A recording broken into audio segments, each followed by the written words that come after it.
With that, I would like to start with, first of all, a general thank you to the town for the public trust in the select board. And as the chair, it is my continuing hope that I can measure up to that public trust and hold the select board up to that public trust. So I just want to put that on the record. Next, I have received a couple of concerned emails and messages about cell phones in the hands of the select board during meetings, and I myself am also guilty of that. I'm using mine sometimes for public research. I can't say what others are using their cell phones for, but I want to just bring it to people's attentions to calm down any concerns about open meeting violations. So with that, modifications to the agenda. I have a couple. Does anybody else have suggestions? Only thing I had was I don't see personnel policy on this one. Was that something we wanted to discuss tonight? I had fully intended we take that up. But I overlooked that. Don't see that. Yeah. Are we in a position to actually take an action today? I mean, we could propose edits. I think If anyone has had a chance to look at it or has any edits they could think of, even just while we're discussing it. I was hoping to go through the red line portions, since Sure. that's all we're going to be changing, just at least. Why don't we at least kick that one off tonight? If nobody objects, I would put that one after the follow-up status of board past decisions.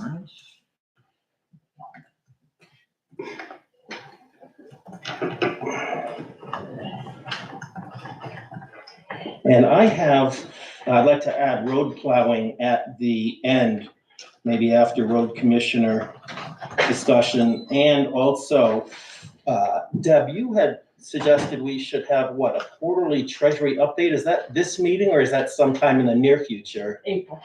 Okay, very good. So just one item for me then.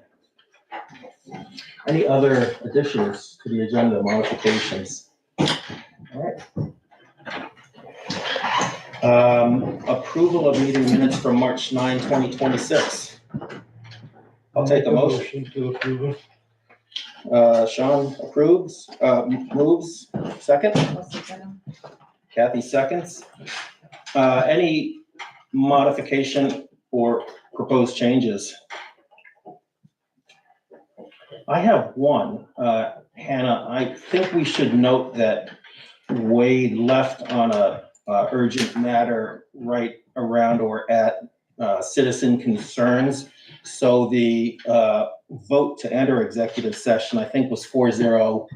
4-0. Yeah, because Wade did not abstain. He just simply wasn't here for it. Mm-hmm. Okay. So that's the one change I would make. Anybody else have a edit? Modification? I'm not hearing any. So move to vote. All those in favor of the March 9, 2026 meeting minutes as slightly amended, please say aye. Aye. Aye. Any opposed? The ayes have it. Okay.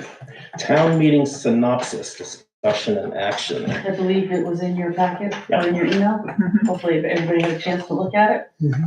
I also reached out to Marshall and he had no changes to it. So if you guys are good with it, it's a matter of signing it.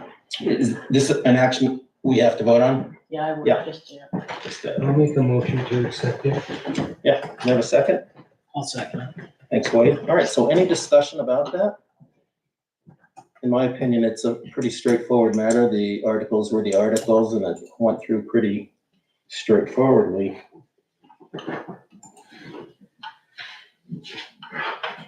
All right, move to a vote then. All in favor of approving the town synopsis, please say aye. Fine. Aye. Any opposed? All right, the ayes have it. So auditor appointment. Will, if I recall, you were going to make advertising, and do we have any feedback? we posted it on Facebook and it's on the bulletin board downstairs. I have had nobody call. I have had nothing new. Did you put it on, Front Front porch, porch? yeah. Yeah. Kathy, you are irreplaceable so far. What do we do then? Leave it out there again, repost it on Facebook and start asking people. I was gonna say, you can do it with. You can do it with the two. You can do it with two, Yeah. because that's what we've done for the majority. There's always one that can't make it, so basically two of them can do it. I mean, I guess Kathy, if you wouldn't mind, I mean, I don't want to speak for the board, but maybe ask Aaron, maybe Aaron's got an idea of somebody. I will reach out to her. Mr. Morrison? I just wondered if Sally was like Wade that says no one could be talked into a yes. I don't believe so. Okay, thank you. I'd like to make a suggestion that we put an ad in the Caledonian Record, just to say that we publicly went in the newspaper and tried.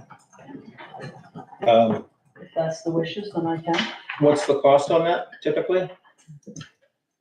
I think it's $90. yeah, I was gonna say $85, $86, Yeah, $90, something like that, depending on how many times you wanna run it. So it's 90 per day. I think so.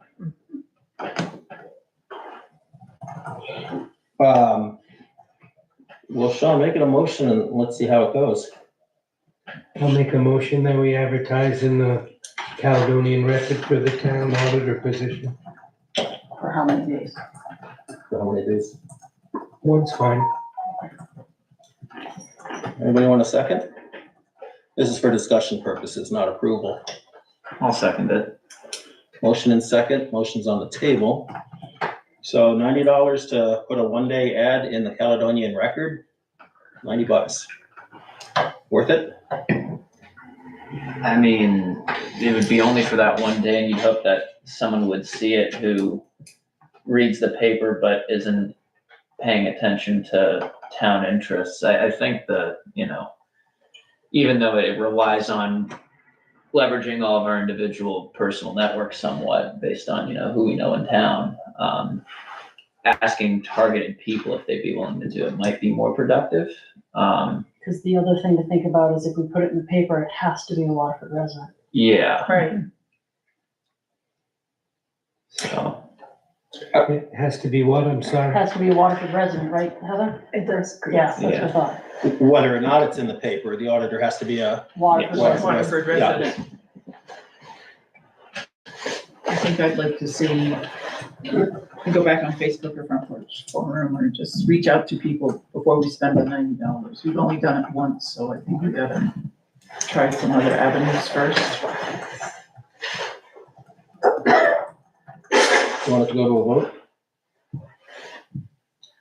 I just put it on the table for discussion. If we're not in a hurry to appoint a third person, as Kathy says, we have been doing the work with two, I would probably be inclined to want to continue using word of mouth and other local means to advertise, which is just one voice here. I'm not saying that should be the board decision, but that seems to be my position. kind of where I stand too. Kathy's nodding her head. Yes, I agree. Okay, so, And the other thing is, it's not done every month.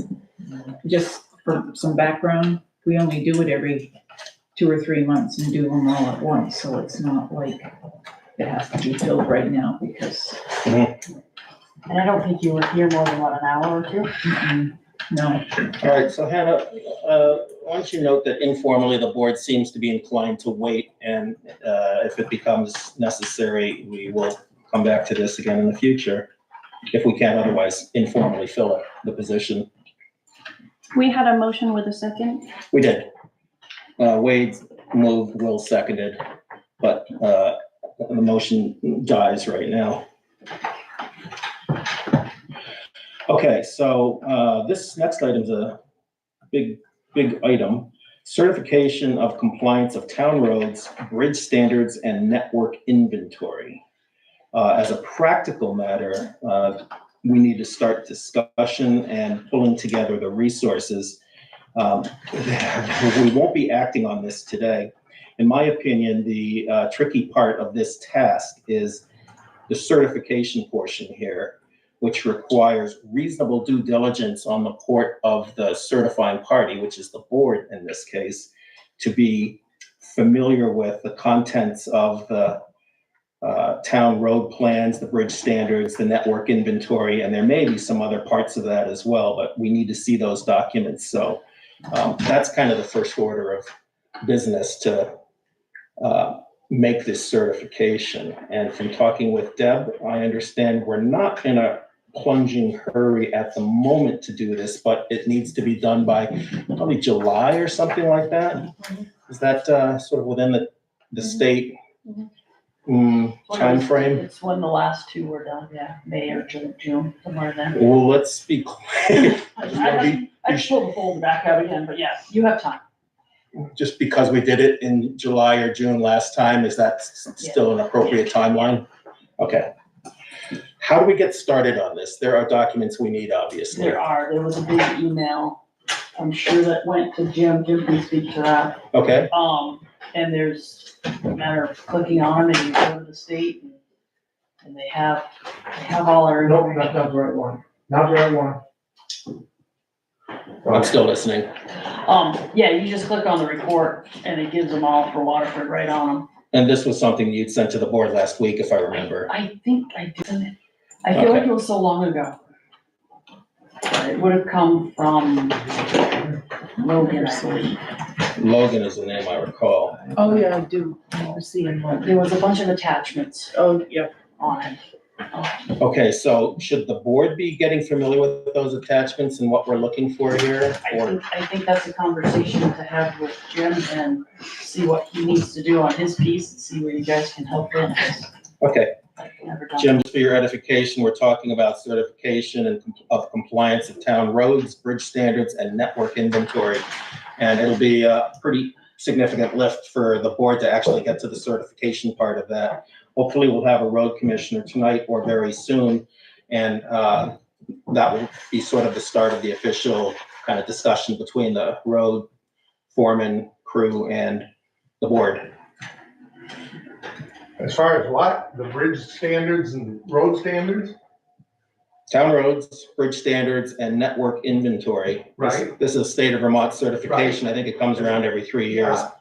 Yeah. I've had conversations with Will about that, but I'm in charge of the network inventory and I deal with the state on that as it is now. I'm saying it's something that the board has to certify, so we're gonna need to see documents that support the process. This is a 3-year process. It's nothing we're taking on tonight. This is just getting started. Right. Okay. Any conversation or ideas or thoughts about road certification compliance?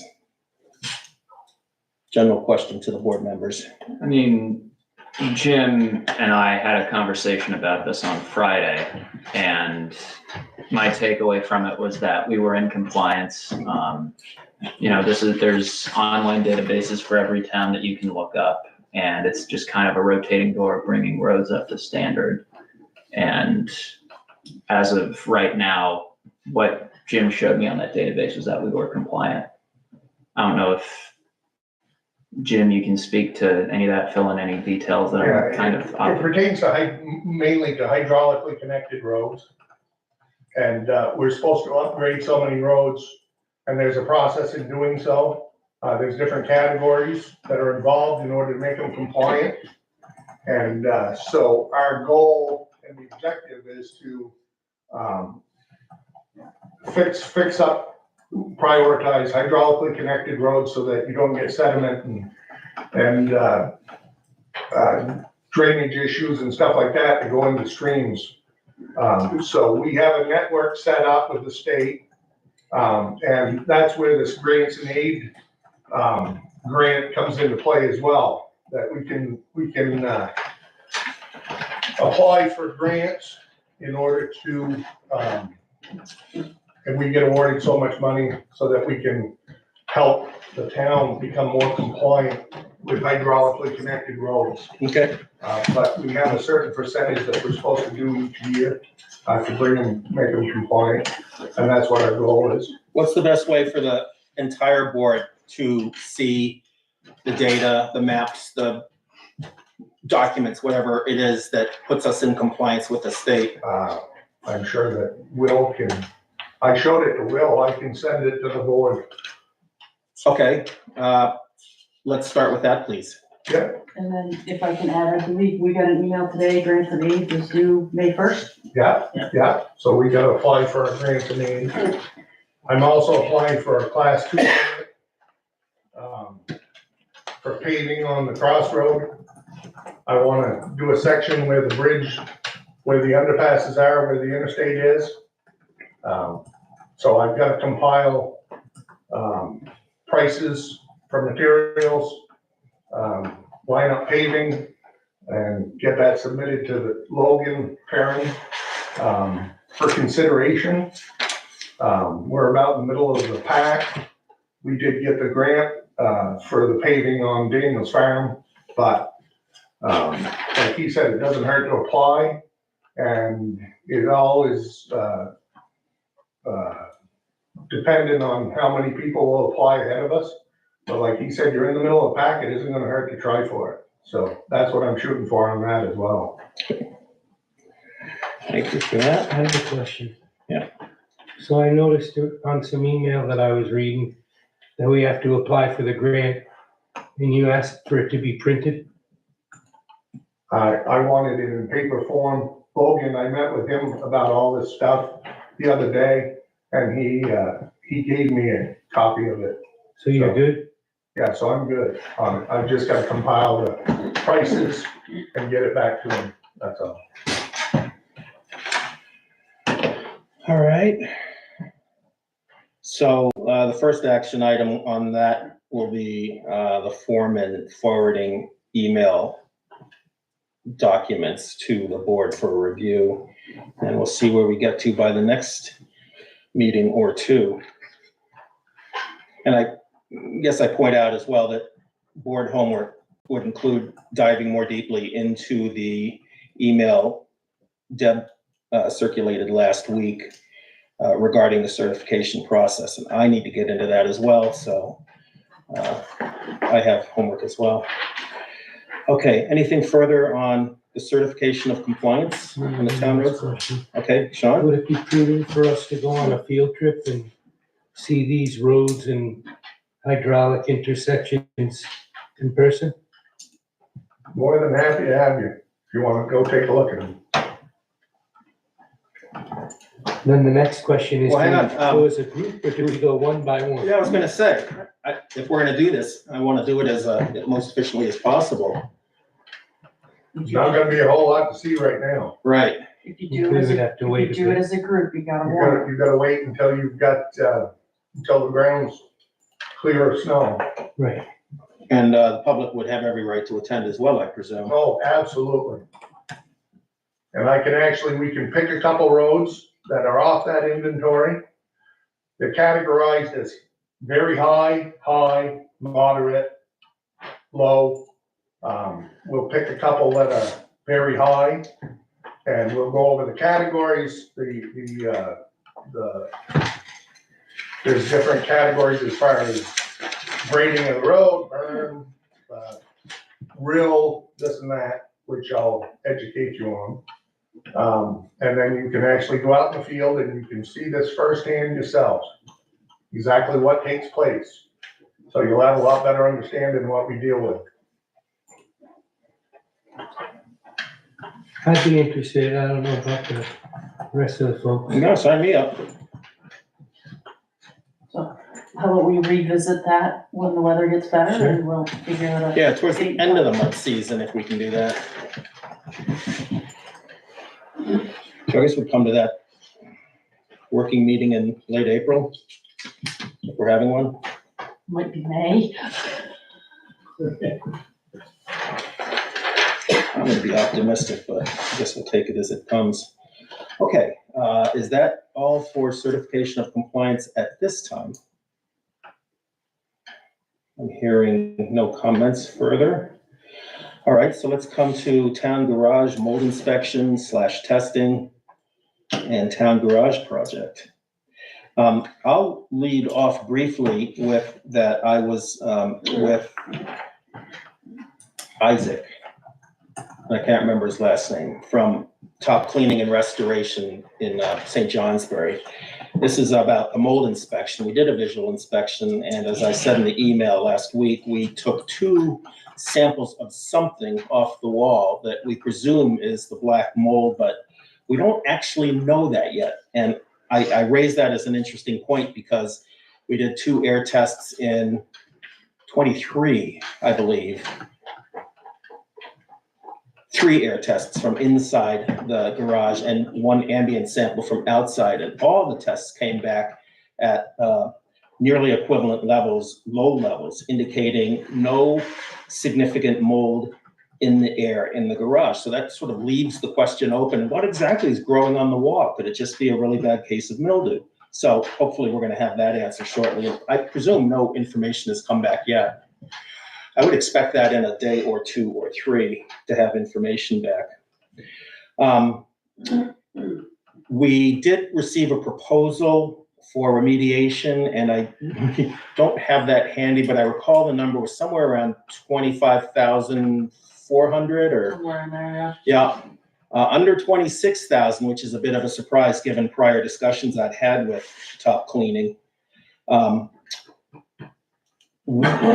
The heart of their proposal is to rip out all of the sheetrock and insulation in that far garage bay and treat for the black mold, if there's black mold. And then I presume would be responsible for re-insulating and sheetrocking. Now, that whole process becomes a really interesting dilemma because we're talking about possibly renovating that portion of the garage and or building a new garage. So do we really want to do that work if we're going to be renovating and tearing the whole thing down anyway? It seems to me the answer would be no in my mind, but we still need to use the space. So I've run out of things to say about that, and I would invite board discussion on it. All right, I'm not afraid. Sean? I have a question. And I appreciate your efforts in you moving forward, and it was only $80. But shouldn't the 5 of us have voted on spending that $80, or do you have authorization as the chairman to go ahead and do those kind of things on your own? I do not have authorization. That's a fair question. And I put that in my email. I think I heard from Marcel that, is that sort of like a You read our purchasing policy, you have, anybody has the right to go up to $5,000 without any question. And the funds were available. And the funds are available in the budget. well, what prevents anybody from deciding on their own to do exactly that? I mean, just as I did it, I wouldn't want others to make decisions that I think would be not efficient use of town resources. Your treasurer would call something out if she saw it wasn't appropriate. You wouldn't know until an invoice crossed your desk. Not necessarily true. When you say anyone in town can make purchases, Assigned people, actually, yes, department heads. explicitly delineates 4 procurement agents: town clerk, road foreman, fire chief, and transfer station supervisor. So technically, I fall outside that. Any select board member falls outside that. But it was also a time sensitive thing, because if you hadn't done it that week, then you would have had to send them home, and then they would have had to come back, and then you would have just delayed the process an extra 2 to 3 weeks. To have another meeting, approve, get them back. Yeah, well, that was my thinking, and that was what I laid out in the email, but it still, I think, raises a fair purchasing question. Sean is right to raise it. Could we remediate this by making the select board chair a procurement agent? Is that even legal? You'd have to rewrite policy, that's all. I don't know whether They have, I don't think they have the. They don't have the authority, I don't think. Because they approved it. So I think the motion at the last meeting, right, was to move forward with that company to do a visual inspection. and have Visual inspection, $175. So amend that motion, to be 175 plus 80, and Well, why don't we just make a motion right now that we authorize the expenditure of $80 for an Same air thing, yeah. quality test or a mold test, and then the other people can vote on it, and So it seems like you're putting the cart now. I mean, I hear you. no, I'm just saying that the AP warrant was sent out on Saturday and I got 3 select board approvals on that bill that has now already been paid and the checks are gone out. I hear you, I saw So- that. Has there been an invoice for the $80 of testing Just the initial invoice that came for the through. visual inspection? Yeah. I mean, I could go down and look at the, Well, it's kind of funny to be arguing about $80, but it is $80. But I think it raises a much better point, which is, how should time-sensitive issues be dealt with financially?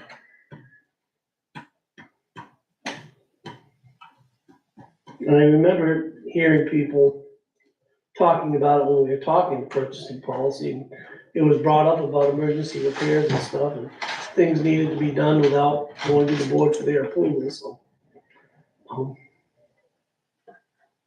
Well, Will suggested imbuing the chair with purchasing policy authority as well. And it's not on the agenda, so it's not today's action item, but what are thoughts about that? Future agenda item?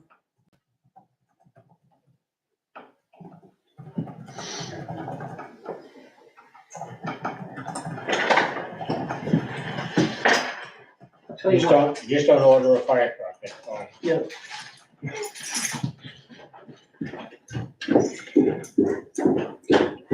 Maybe, Can we just amend it Well, to get through this time? amend the procurement policy. I mean, No, I, amend the original motion from the Well, just meeting make- just before make to a spend. motion. the I was just we making could, a we motion. could just make a new motion, but I'm also reading the procurement policy and I read this earlier and I'm wondering if this can qualify as either emergency or exigency. Exemption. exigency, not an emergency. Exigency. Yeah, because it's, avoid, prevent, or alleviate serious harm or injury, which this is the intent behind this, because we don't know what's growing. Yeah. Use of competitive procurement would review the urgent action required to address the situation. Exigency conditions may be short-term or exist for weeks or months. So I feel like you're okay there. I think so, because we had told them we needed to move on, and Yeah, we can't really do much till So we have we Data. have data, yeah. and all you're doing is prolonging it by not. If he was there to do it, it's not like we were spending thousands of dollars. Right, or can you set out? thousands of dollars out to come to the board for. Yeah. I was hoping you were to say, we can't keep kicking the can down the road. Well, that too, What you've been saying, that's what I said. but yeah, I agree. well, I did get hold of Black River Design, and I will have a proposal this week. Yeah, and I sent out one from E.H. Danson. Did you get it already, or? Yeah, I goofed, I guess. I was supposed to put assistant, Oh, and I didn't do that. okay, But everybody in the I town can- office has a copy, and these folks have a copy. okay. So let's clarify here. What you're talking about, Marcel, is the actual garage project and getting, Feasibility study between repair and building a new one. right. And what I'm hearing is we have at least one proposal coming for that feasibility Okay. study. Sean just said we have one already. Yeah, I sent you guys E.H. Danson. H. Jansen came in Yeah. yesterday or last night, didn't it? yesterday. Yeah. Somehow I haven't looked at that yet. Okay. Anything you want to say about it right off the bat? Overview, just broadly. It broadly states that they'll look at the building that's there, give us an idea of what it would cost to renovate that, and then what it would cost to build a new building. You're gonna take into account plans that Marcel has on the That desk would be downstairs. a discussion Yeah, that's a at a later discussion date, that once you're into the feasibility study. Black River Design would look at it. They have plans from other designs they've done, so we could pick and choose what we want. And Danson has the same thing. Yep. They said they would give a, A break on if we use one of there their we go. plans If you already. use Barton's or whatever other towns design that they've already done. That they've produced themselves. Yeah, I presume Danson has not produced, what, Black River or Danson? Danson. Danson has not produced the plans we have downstairs in our office. No, they haven't seen it yet. And then I think if I'm remembering right, it was 10,000 to 12,500 for the cost. I actually take that as good news. I thought we were gonna have to spend more than that. If I understand correctly, we have 2 bids coming. Is that a good number to start with, or should we look for a 3rd bid? If you would come up with a third architect, but I think 2 would be plenty fine. That would meet, I believe, our purchasing policy for this, so. Yeah, I think our purchases says 2 or more. Right. All right, Jim? One thing that I think you should consider also is, when we're talking about the plans and moving forward with this, is we should have a conversation about what the needs are gonna be of the highway department in the future. Because if you're talking about building, a new facility, you're gonna want to, take into consideration the size of the equipment, what space we're gonna need in the future, because there's no sense in building something that's not gonna be adequate, and have enough foresight for the future. Let me just say right off the bat that there is no way we can make any sort of plans, renovation or new building, without deeply integrating with the road foreman to hear about present and potentially future needs. Right, because I mean, that's where we're at right now. You saw it the other day, with that extra space on the other side. We can't utilize that space. It's not, When I was visiting with you and Isaac at the garage, yeah, I mean, all we can get in there now is the 1 ton and the tractor. Yeah. So that space really is a usable space now. So then it is legal for us individually to go down there to the town garage and get a tour and. we could do it as a board. It again would be a warrant item, but you can go individually. I would just suggest that we use the, I invite you down there to take a look at that, so you can have a lot better understanding and more knowledge about what we're dealing with and what the circumstances are. in that vein, I would suggest that we use the foreman's time efficiently, and maybe it makes sense to go down as a project, as a field trip, as an entire board. I agree. So the only question is when. I mean, technically, we don't have to wait for spring for that. Mm-mm. I'm gonna be gone April 3rd through the 18th. I can do it this week, next week. What's the board's pleasure? This sounds like a regular board meeting, so 48-hour posting notice. Well, it's a site visit. There's a lot of exemptions to stuff. Like, we don't have to record a site visit. I think we still have to produce some sort of a minute reflecting what took place. You have minutes, but there's no need for like an audio or audio visual. Yeah, of course. Yeah, it'll just be labeled site visit. Special meeting, whatever. All right, so folks actually want to put that together? Visit? You get a chance to see the mold or mildew, whatever's on the wall. Pick a day, pick a time. And let's see, it's Monday now, so it can't be earlier than Thursday.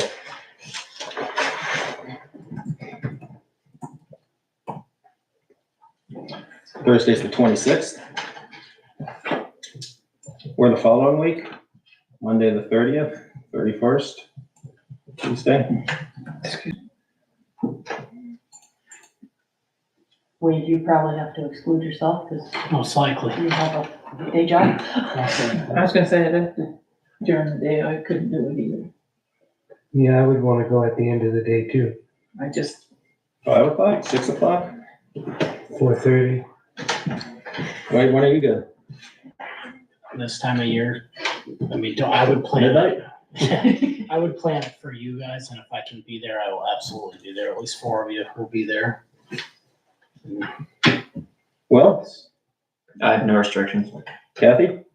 I could do most any day after 5 or 5:30 if I let them know ahead of time, so. Jim, is there a night that's better Ellie for can you, be because picked you up. have to come back? Doesn't make any difference to me. Okay. All right, I'll throw this out. Monday, the 30th at 5 o'clock? Okay.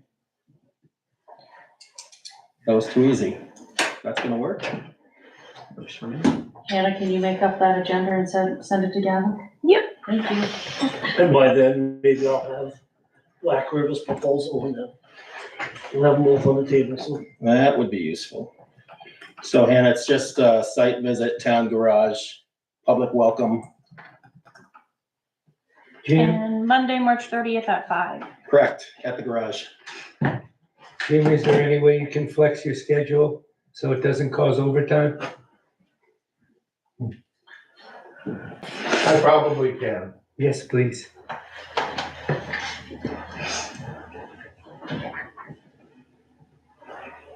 All right, anything else about, I'll take a motion for mold testing, $80 expense. So move. I'll second. I think I heard Sean first. We have a motion and a second, $80 lab testing expense for mold in town garage. Any further discussion? Regardless of passing this motion today, it may be good to revisit the subject of what would constitute a legitimate, reasonable purchase in the future, either adding the chair as a purchasing agent or some other mechanism, if there is another mechanism available, but that's not today's problem. All right, so motion and second on the table. Anything more to say? Hearing none. All in favor of the motion, please say aye. Aye. Aye. Any opposed? All right. Well, Hannah, why don't you note that as 401? All right. Thanks. Town Investment Fund.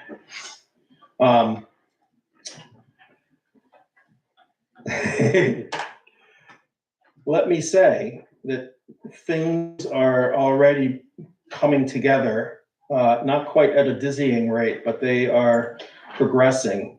And I just want to note my appreciation of Heather really putting her foot down on the go pedal to start getting this organized. So thank you, Heather, from the treasurer's office. And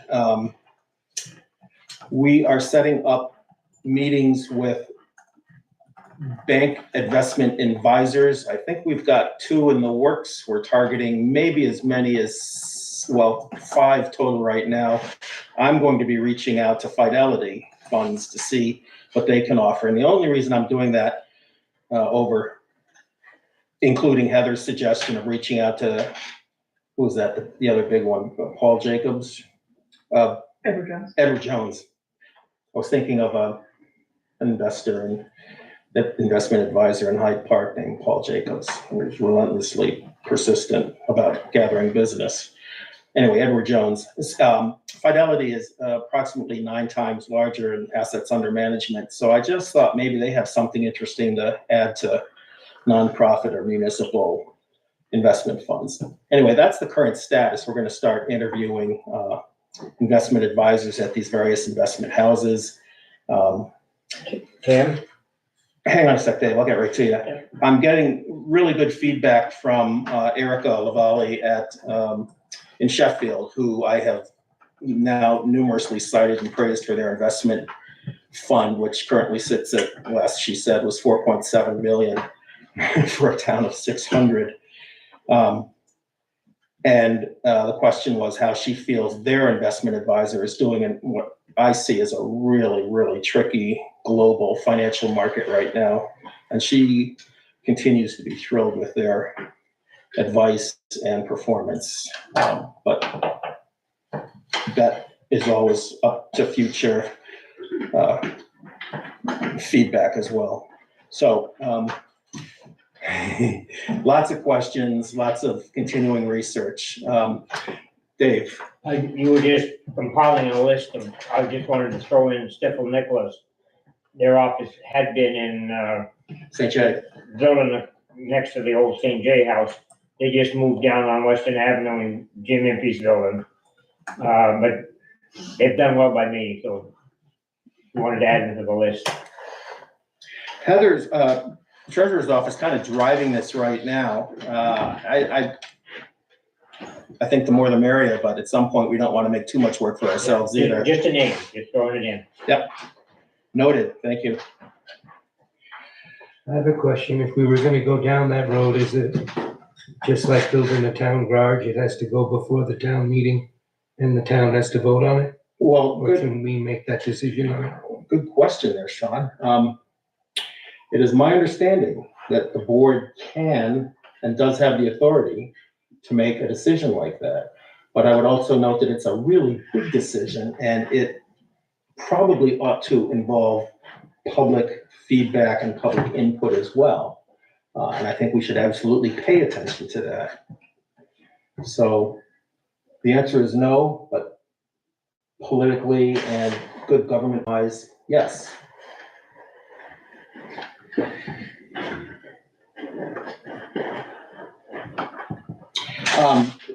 One of the questions that I understand we're going to be coming to in the not too distant future, depending on when we actually decide on an investment house, is what funds, what goes in right away. And part of that answer depends on how we look ahead and determine what we think our near-term and farther ahead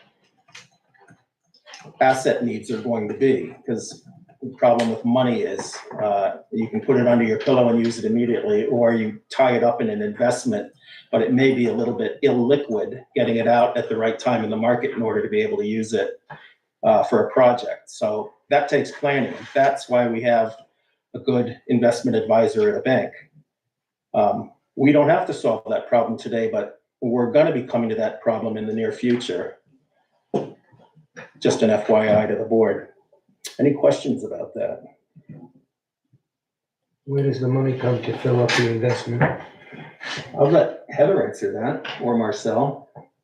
There's money in the reserve account, and so part of the questions that Tim and I will ask is time to start the fund. You're How excited much is in the conversations. reserve account? $825,000 right in the neighborhood. And the hope is that, or the expectation is there'll be additional funds coming in from other sources. Great River Hydro being one. So we are, I was wondering how to broach that subject. That is, Carefully. yes. I will leave it there.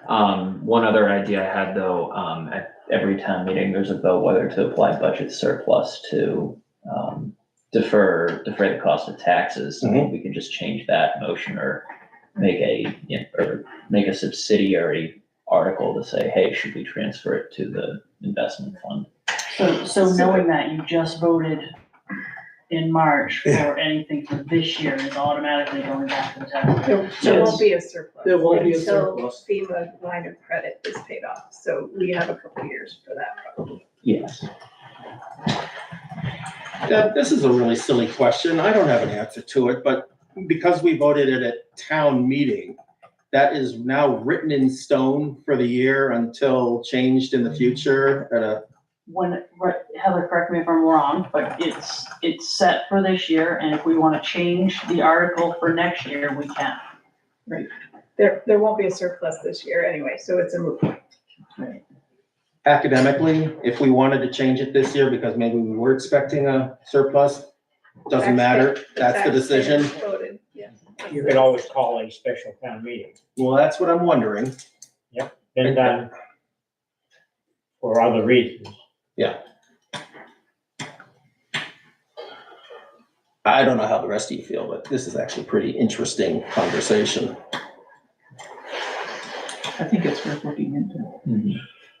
For the time being, I'm hearing there isn't a need, and for a special town meeting, we would only have to warn it, is it 30 days in advance? Yeah, I'd have to check, but you're also looking at, I think it's 45. And a day of, And it's, if you were gonna do it like a town meeting, that's one thing, but if you're gonna do it like Australian ballot, then you're talking $800 to $1,000 expense. But if you wanted to vote by Australian ballot, you've gotta have a meeting to allow Australian ballot to happen, as opposed to the live vote. You just can't, we went through this just a few, not too long ago, where somebody made the suggestion that we do something by Australian ballot without thinking that you have to vote prior to authorize that particular issue. That's how we got Australian ballot, the school budget by Australian ballot. That used to be part of a live meeting. We voted to go that route. I presume that the theory behind all of that is that you want to give the voters of the town the information and time to organize themselves to cast the ballot or the town vote. It's just the law. That too. So logistics aside, if you were to have a special town meeting, I would strongly urge you to line it up with either the August primary or the November election, Point taken. because we're already working. Very good. Mhm. I have heard informally that it might be possible to even act faster than the August primary to establish the town investment fund. I was hoping for something by the end of the year, so if we could be done with that by August meeting or so, I'd say that puts us in a good place. I'm only thinking out loud right now too.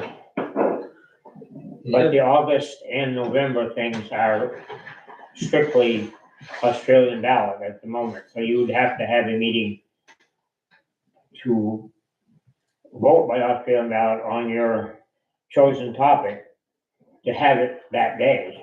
You just, what I was thinking of was a live town meeting. We have in the past had to call special live town meetings to deal with whatever issue it was at the time. I don't recall.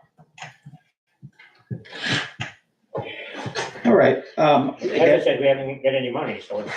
Yeah, potentially moot point this year, but I said we aren't going to have a surplus, not that we didn't have any money. no candy money. How much does the 825,000 earn now in interest, wherever it is? Marcel, what's our interest rate? How much does the 825 earn now in interest, wherever it is? 0.2%. All right. It's sitting in just bank savings accounts. Gotcha. $1,600, I think that works out to, or a little Yeah, bit that's more. about what it paid last year. Yeah, Interest, yeah. I feel like we can do a little better than that. All right, I don't, so we're in the realm of speculation now about special meetings in the future, but that's the update right now. I believe, Heather, we're meeting tomorrow at 11:30, phone conference with one of the banks. I don't want to complicate the process, but there's no reason other board members couldn't participate if they had the interest to do so. As long as a quorum aren't present. Well, that's a I won't be fine there. point as well. I won't be there. Okay, So perhaps if I suggest that you and I do the initial with whoever comes forward and then decide a few of them that look good and bring it forward to the board for discussion. And then I know one even said that they would meet with the board if that was our choice. So maybe we could go that route. initial screening. I'm happy with that. Okay. Presume the board has no objection. Okay, Tim? I think this is a question for Heather, but, seems banks would be rather limited in their return if, composed opposed to an investment firm like Jones or Stippel or Fidelity or, as we know, just mentioned, banks don't pay squat. Well, these banks, we're not really talking to a bank. These banks have financial Investment arms. financial investment arms. Oh, just like Jones or? Yeah. Okay, thank you. And the case in point that all of this is modeled off of Hughes Community Bank, and they've been achieving, I forgot what the numbers were, I just saw them and shared with Heather, I think it was 11.7 in 25 return on investment and 12% in 24. So considerably better than 0.2%. Exactly. All right, anything further regarding town investment fund? The only question I have is regarding who in the town has the authority to control those funds. Would that be the select board, or do you think a separate board of trustees would be best to manage that? Like as in determining who can, use funds from that. Treasurer's office has control of that Okay. But the board would be the one to authorize. to authorize whatever use.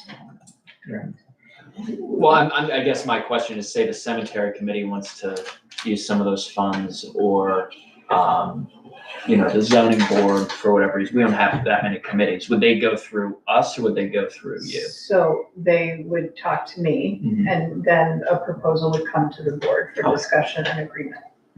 In each one of those divisions, I keep a big spreadsheet, and this big pool of money actually comes from like zoning, highway gravel, Cemetery. cemetery, Mhm. fire department Fire purchasing, department. town purchasing.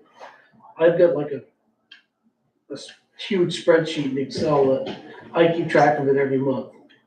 So that's what I was gonna say, that dollar amount that we gave you, there are some strings to that. So money that can't be used because it's allocated or earmarked for something already. Just so you know. Gotcha. Okay. And then why can't the money go in a CD account where it might earn a bit more interest than 2.2%? Well, it can, but we're investigating this investment account first before we decide to do. Yeah, Sean, the way Sheffield has set up their investment fund, they've got an array of different investments, treasuries, bonds, and some securities. I can't remember the percentage that was cited, 15% or 30%. It's in an email. Doesn't matter for this conversation. But what they also do is make sure that they have enough liquidity to meet their expected project needs now and in the future. And that's something we're gonna have to manage as well. And that's exactly why we use an investment advisor from the bank to help us navigate all of this. Because I know my way through personal investing. I couldn't begin to do what needs to be done for a town to meet their needs. So we rely on the experts.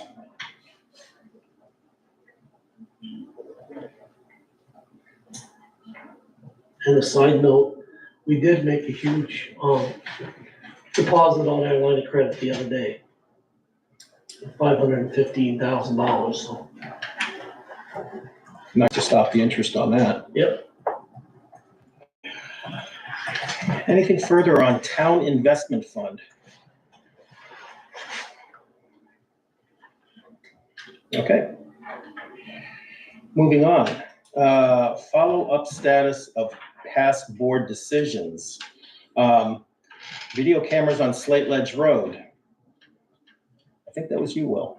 So the video cameras are not up. There is a wrinkle that has formed in this. At some point in the fall, a beaver constructed a dam in the marsh next to Slate Ledge Roads. There's now 1.5 to 2 feet, possibly more, of water that is essentially flooded the road. So that section of Class 4 road is impassable unless you drive a very high lifted vehicle.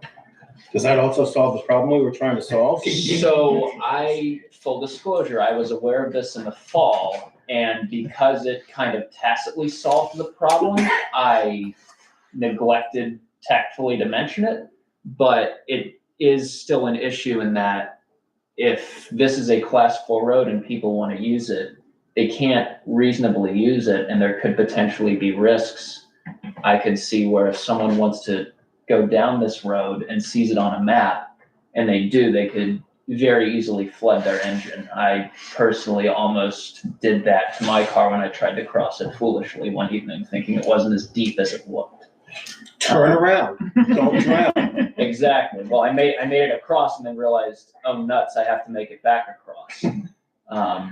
So right now, obviously it's winter, and someone, I'm not sure if this is the town, is plowing snow to block the entrance of It's a Slate guy Road. that, it's a guy that runs rabbits out there. Really? Guy in East St. J. Okay. So that kind of prevents anyone from going up there now, but if we want to keep that road passable, we have to address that issue first. Because that is in between the Route 18 access and the dumping pit / party spot. The other thing that I discovered is this is a somewhat well-known drinking spot for high school students. I thought that was the main problem. Yeah, so you run the risk of having, unless, if that road is impassable with water, you have the risk of high school students who may be unaware trying to go out there, granted doing illegal things, but a bigger issue than just, littering and underage drinking. Well, one of the So- main problems is the town on the hook for liability if there's a Yes. problem on a marked class 4 road. Yes, so the issue here is the beaver has, or however many beavers there are in there, have dammed up at least one culvert. I can't remember if there's a second culvert in there, Jim. I believe there's just one where the road kind of rises. Yeah. And there are rules regarding trapping of beavers in and out of season, but also removal of dams. Generally speaking, if a dam has been constructed within the last 2 years, you can remove it, but there are somewhat strict rules you have to follow. So Does this apply to any property owner or to a class 4 road specifically? this applies to any property owner, but when it comes to blocking of culverts on roads and municipalities' involvement, it's actually a bit more stringent. I would have thought it goes the other way. Because if we want to do anything regarding trapping near a culvert, it can't be within so many feet of a right of way. There was I have no memory of the specifics, but years ago there was a beaver that had dammed a brook on Old County Road North, and I can't really remember what the solution was, but I remember it took them almost an entire summer to figure out how to get rid of the thing. But this is the problem before us, before we can even begin to address the mounting of cameras. You stick up a sign out there that says high water, travel. Hang on a sec, Clem. Dave's got his hand up. Sounds to me like St. Johnsbury's watershed. They dammed up the brook that comes from Duck Pond Brook. Seems as if St. J would be very involved. The land would all be theirs, I would think. Check the tax map, but they own a vast amount of land around their watershed for Styles Pond. The other point about beaver, at one point, not too many years ago, there was a problem just as you start up Hale, where Mud Pond or whatever you want to call that. And the select board gave Howard Remick the permission to shoot him. Mm-hmm. I'm not advocating shooting beavers, but that was a solution authorized at a point in time. Mm-hmm. But, so St. J hasn't done anything about this whole little story? So part of how this was brought to my attention by Jim last fall, and he had met with, I don't believe it was Logan Perringham, I believe it was someone from Fish and Wildlife, and Dennis Smith had reached out to, who is a selectman of the town of St. J, but I believe he was also reaching out because he is an upland landowner in Slate. He owns land So up there. I don't know on which capacity he was reaching out. I believe it might have been personal rather than from the town of St. J. It was. Yeah, so. But we need to keep in mind our class road policy, as far as that's class 4. And the way that it stands now, we're just responsible, well, I take that back. We should go over the town plan at some point in time, because there needs to be clarity on what you're doing with class 4 roads. You've got some class 4 roads that you plow in the winter, you've got some that you don't, you've got some that you grade once a year, you've got some that you don't. There's no rhyme or reason to what you have. You don't have a standard policy. On that road out there, it's always been, we just have maintained the culverts. We don't maintain the road. That's all that's required by the state. And that's what we've done. We did meet with the fella last fall, Ron and myself. And we had a discussion about eradicating the beaver dams. And within 2 years, we can do that. And he's a real nice guy, very knowledgeable. We've corresponded. Well, we're well within our right to do so. But I also think that some of that partying and stuff is not taking, there was some dumping that was going on beyond that. I think some of the partying and stuff is on this side of it, and also there's a dump site there supposedly, which I've never seen, but there was reference to a certain person's foundation out there. And that's where there's a bunch of dumping, and I believe that's on this side of that dam. Yeah, so I went out a couple times last year and I found that spot. Oh, you did? As you pull down Slate Ledge Road, the vast trail crosses. If you go left, maybe 50 to 100 feet, you can see to the left, there's an old stone wall building foundation, and there's like an old mattress or box spring or something, and a bunch of other trash and litter in there. But there's also litter scattered across the vast trail during the warm months. So that was one of the issues that was being described. There was that, and that was a separate issue from the dumping pit further up, which is more in the marsh. So, Clem, you had your hand up. Do you still have your hand up?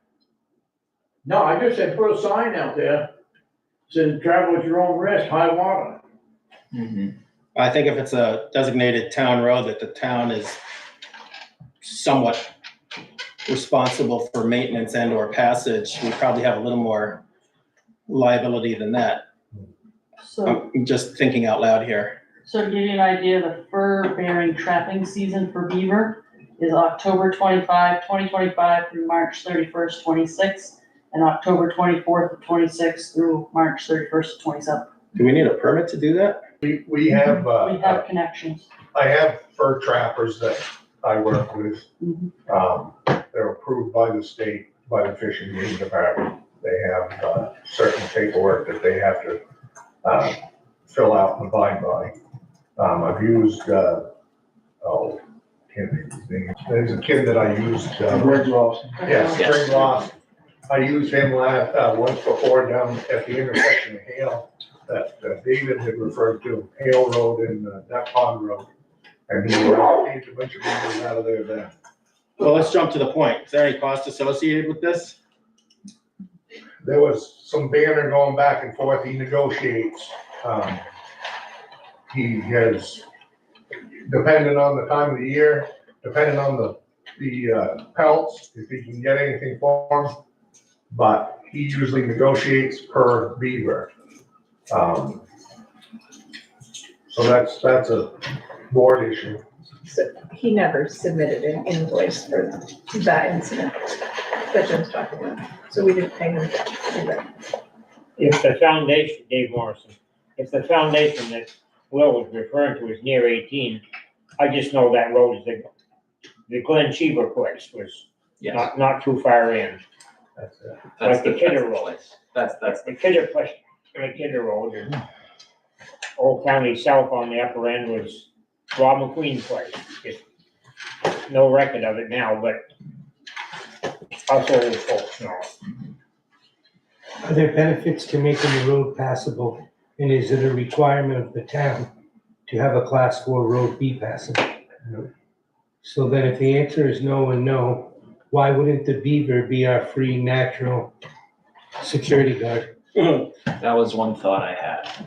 And I also think too, with Dennis Smith, with the snowmobile trail people, the club improving that road after the catastrophe there. With them improving that road, he has better access to his property. So I haven't heard anything from him in quite a while, so I don't know if he's satisfied now coming in from the Slate Ledge side. Because he's pretty much the only one that was very concerned about making that passable, because he wanted to make sure that he could get to his property. But that also raises possibly an interesting point. The Bass Trail crosses Slate Ledge Road there, but the snowmobile trail wanted to fill in that massive washout upland so that people could traverse that in a snowmobile. Does the existence of this beaver dam prevent them from using that trail that goes down Slate Ledge Road to the one that parallels Route 18? It does. I mean, it has in the past, because we've been in there before and we've pulled all that stuff out of the culvert. And, we've got the water flowing there before, in the past, and then they were able to reuse that trail. But then there was also another time where the water got up over the roadway at later in the year, and they weren't able to access that trail. The problem that you have now is that in the past, we used to be able to rip out that culvert, not rip it out, but dig out the ends of it, and the water would flow and drain. But now the beavers have gone just beyond the pipe, and they dammed it up. So regardless of what flow goes through the culvert, it still maintains a certain height, which will not let the water recede. So, Amazing, this subject. anything is short getting of so much going out time. there and ripping out the beaver dam is not gonna, the road will maintain what it is now. But we haven't heard from Vast, correct? So we don't know if what's happening right now is interfering with their trail network. I mean, We don't know, I haven't I heard don't it. think we. They've snow machining through there this winter. Now, whether they've gone somewhere else and diverted around, I don't have a clue. How does the board feel about just letting this ride for a little bit until it actually becomes an issue again because the beavers have moved on or something else has happened and the flooding is no longer doing what we haven't yet done, which is to restrict access? I would say we take steps to ensure the town's liability or lack thereof, but that this isn't exactly urgent in terms of its timing. Just that way our bases are covered. In other words, rather than explicitly saying let it ride, we're still doing our due diligence to make sure that we're not potentially liable for issues.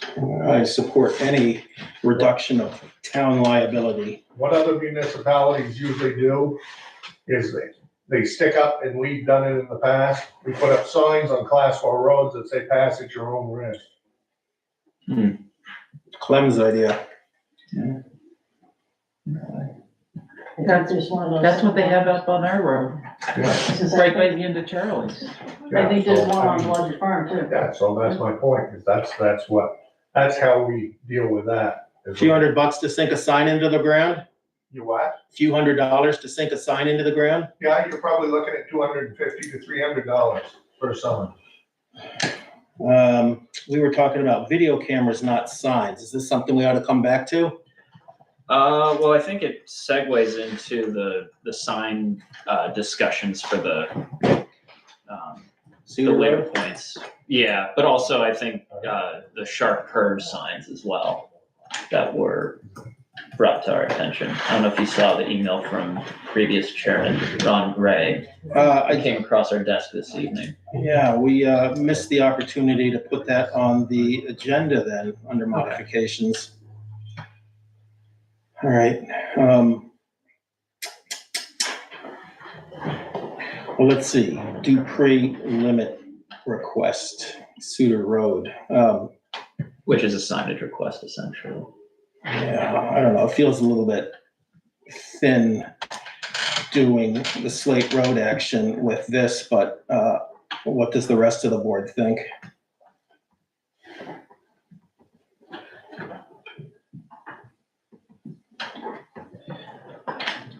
I like the idea of letting the beavers like the idea of a sign to start with and then, I think a Because- public warning is necessary. Yes. because Jim, trapping, you have to do it before March 31st. I think if you have nuisance beavers,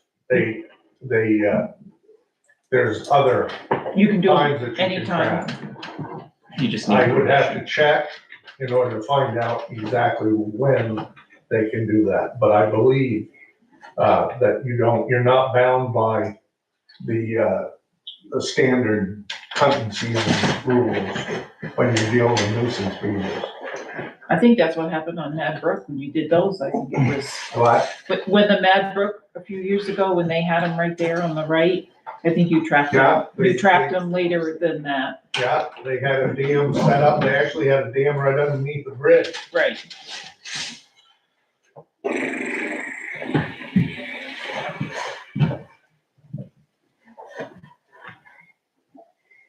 Are we looking for a motion? A motion for a warning sign? Yeah, I would make a motion to put up the sign, travel at your own risk or whatever it was. One on each way. One coming this way and one coming that way. And then let the beaver be the deterrent. And, you know, I hate to say it, but it might be a good lesson for some young kid to get stuck in the mud out there. It was almost a lesson for me that evening. There you go. I'll second that. All right, motion and second on the table. Again, I note that it wasn't technically on the agenda, but we are trying to solve the problem on Slate Ledge Road. Further discussion? All right, move to vote then. So just to be clear, if we're talking two signs, 2 times 250 approximately, Jim, $500 total Say closer to 300, for 2 signs or 1? 300 apiece. You've got $100 and something for just the sign, then you've got almost $100 for the post. Then you've got like $75 for the 2-foot post, and then figure your time to put it in. That doesn't leave a whole lot when you figure $300 a sign. So we're talking $600 to limit town liability and at the same time solve the dumping, partying issue on Slate Ledge Road. All right, so there's a motion and a second on the table. Further discussion? Hearing none, move to vote. All those in favor of expending no more than $600 for 2 signs to warn Slate Ledge Road is non-traversable through a certain section, all say aye. Aye. Aye. Any opposed? Sounds like 5-0, Hannah. All right, T-shirts. I think that is resolved, is it? They will be here this week. Hallelujah. All right. Last item on this, Dupre speed limit request, Suter Road.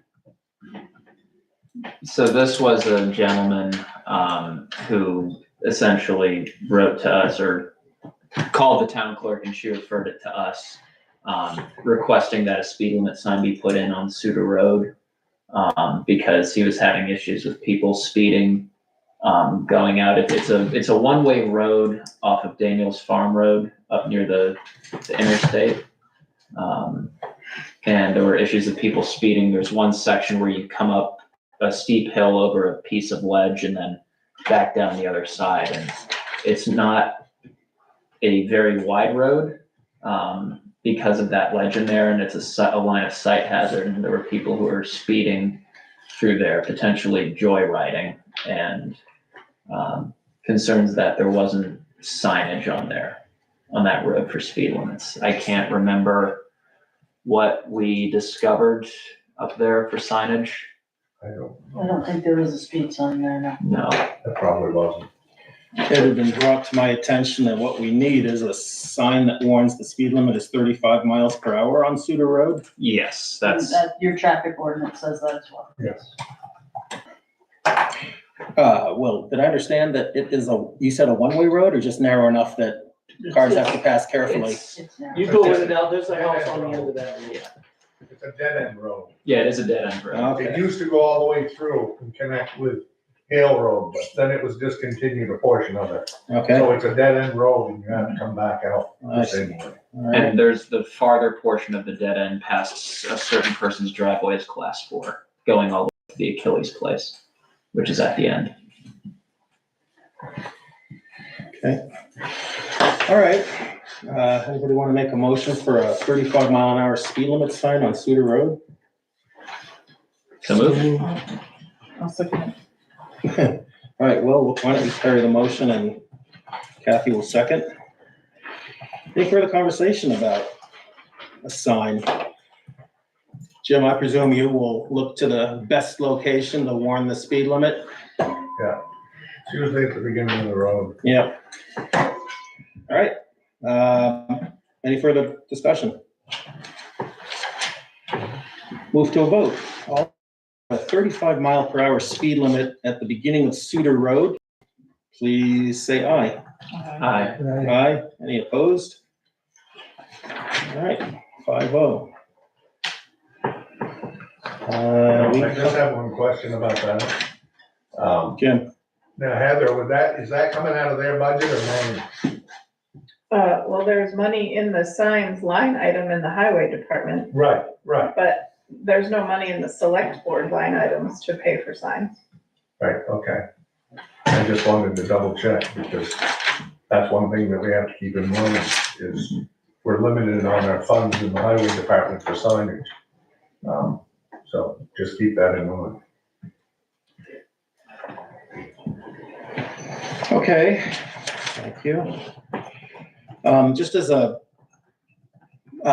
point of order, it's pretty informal in here right now, and I'm mostly okay with that as chair, but usually the comments are directed to the chair and not to individual members in the audience or elsewhere. And I'm happy to be relaxed about that, but I just want to emphasize that as a general requirement. Personnel policy. Will, you want to take off with this since you had done some digging? So I spoke with Sue Hayes before town meeting, just as kind of a handoff of this. And some of what you see in this draft is her work. And then the final portions in the new section 8 on grievances and disciplinary actions are essentially what I pulled from what the town of Dover, Vermont had for handling grievances and disciplinary actions and appeals. So the main changes, if I go down to page, within the definitions on page 7, the pay period, because we now do biweekly paychecks, this pay period is still defined as weekly, so it has been amended to reflect that it's biweekly, and that the biweekly pay period applies to a certain list of employees, namely everyone in the town clerk's office, the highway department, the librarian, basically all the people who appear on our biweekly payroll right now. And then some positions are paid out on a monthly basis right now, those being the board administrator, employees of the transfer station, the listers, and the webmaster. And then there are a couple other positions that are paid once per year. From what my notes with her were, I'm not sure if this is correct, but auditors, select board members, and then I wasn't sure if the cemetery sexton was going to be a paid position and on what schedule. It is a paid position, it's paid at the end of the season. Okay, so once a year? Okay, perfect. Auditors are paid quarterly, They're paid quarterly? Okay. and the webmaster is also paid quarterly. Okay, so both those are paid quarterly. I will make a edit to reflect that. Webmaster auditors are paid quarterly. Okay, do we want to have any discussion on this? Are you hoping for a vote tonight? Just not necessarily. I mean, there could be things later on that people want to tweak. So, I mean, obviously we'd have to change the webmaster and the auditors to being paid quarterly. But, you know, we can at least provide feedback if there's any other changes we see. I'm down in the section on personal protective equipment, Okay.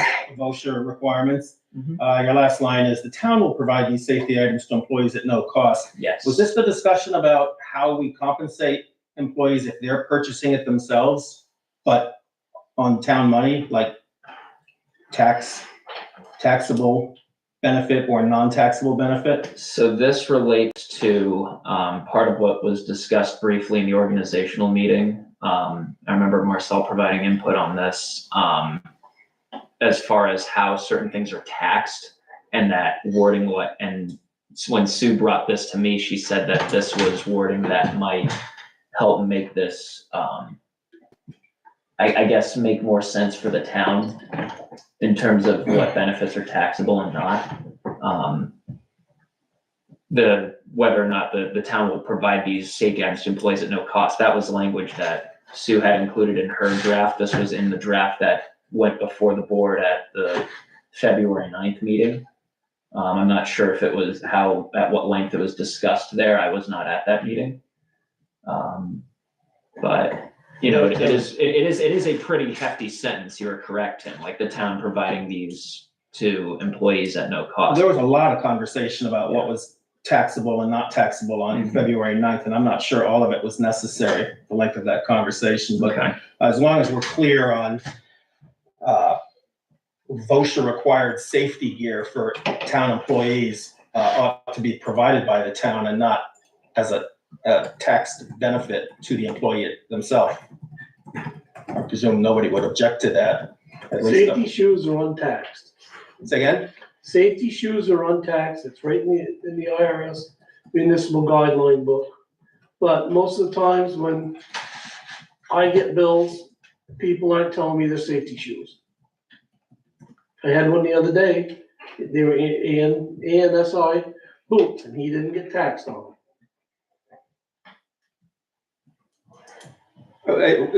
I'm not following that. It was not a safety item, but they got it. It's a safety item. It's an AISI. All right. But if it's not, they just told me they're boots. You can wear them on the street. They're taxed.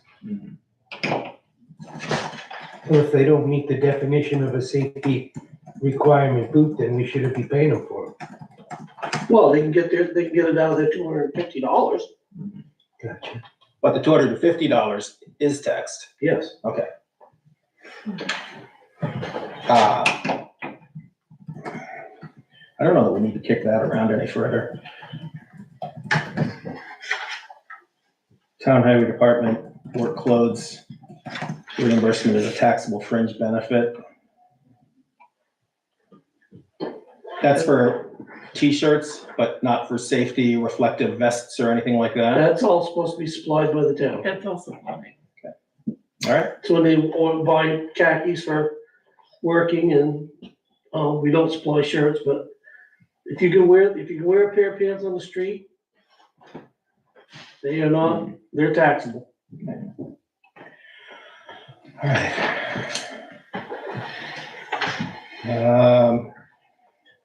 So if we're done with the definitions, the next item was 2.7 on page 11. This is a section detailing problems with pay or leave. This is essentially an attempt to formalize a process where if someone notices a discrepancy or has a question about their pay stub or their hours, the process they would go through. Essentially, if you think there's a problem, you got to go to your supervisor. The supervisor then kicks it up the chain if necessary to us. And then we as a board have to figure out a way of resolving it with the treasurer's office. Is that really a board function? I was gonna say No, they should come directly to you. yes. That's what I was thinking. And It's I'm a bit not granular for sure, the board. I'm not sure it goes to the supervisor. I would say if you're an individual that has a problem with your paycheck or a question, that it could come directly to the people who do the payroll.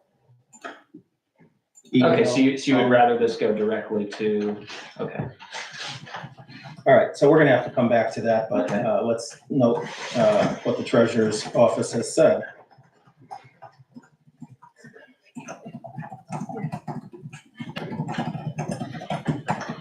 We'll get resolved quicker that way. Yes. Versus going to, waiting for the select board to get together to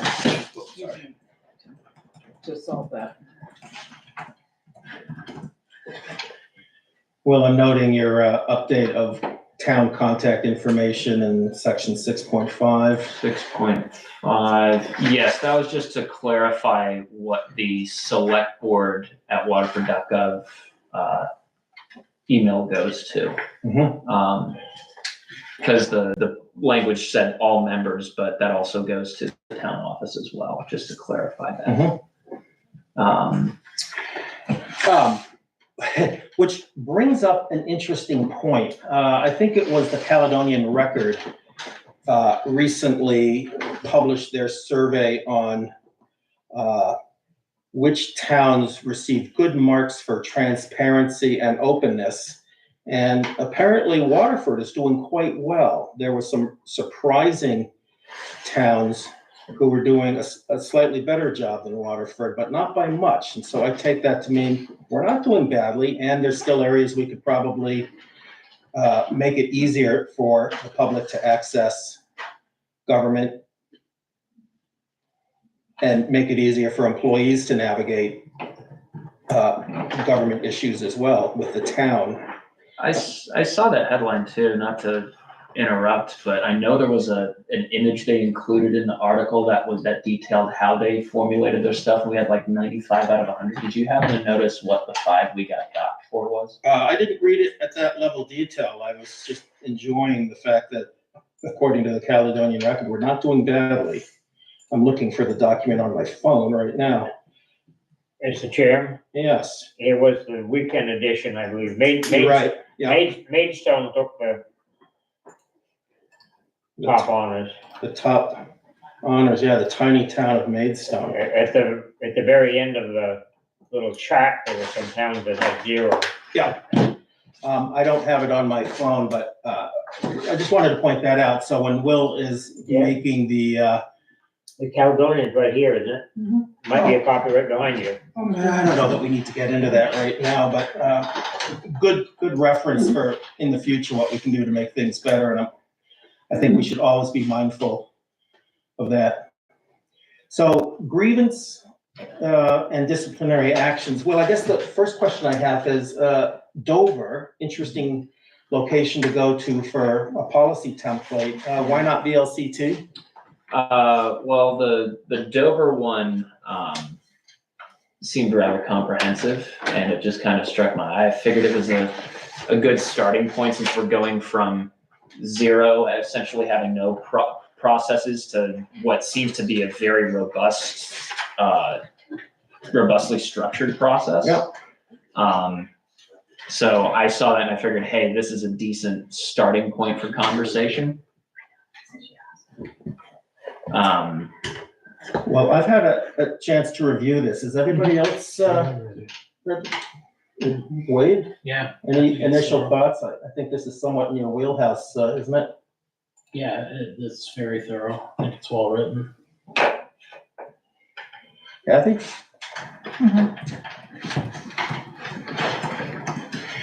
I would be reluctant to vote and approve the personnel policy tonight. That's one voice out of 5. What do other folks think? The other question I had for Will, and I don't see it reading this, did you see that when people, they're requesting, for vacation and, it was in vacation. I was looking. 4.4, Yeah, page 13. I was reading procedure for reporting leave, I'm sorry, I missed the vacation. Yeah. That they should give more than a couple, a few days notice, as much notice as possible when they're going on vacation. Are you talking about like for a long weekend, say, or No, for a week? A week that they should, give notice, and Will showed that they have to do 48 hours. 48 hours feels like not a lot of planning time to make arrangements for a 1-week absence from anybody. Should have to minimally give a 2-week notice, At a minimum, I think. and it should be approved by the department head.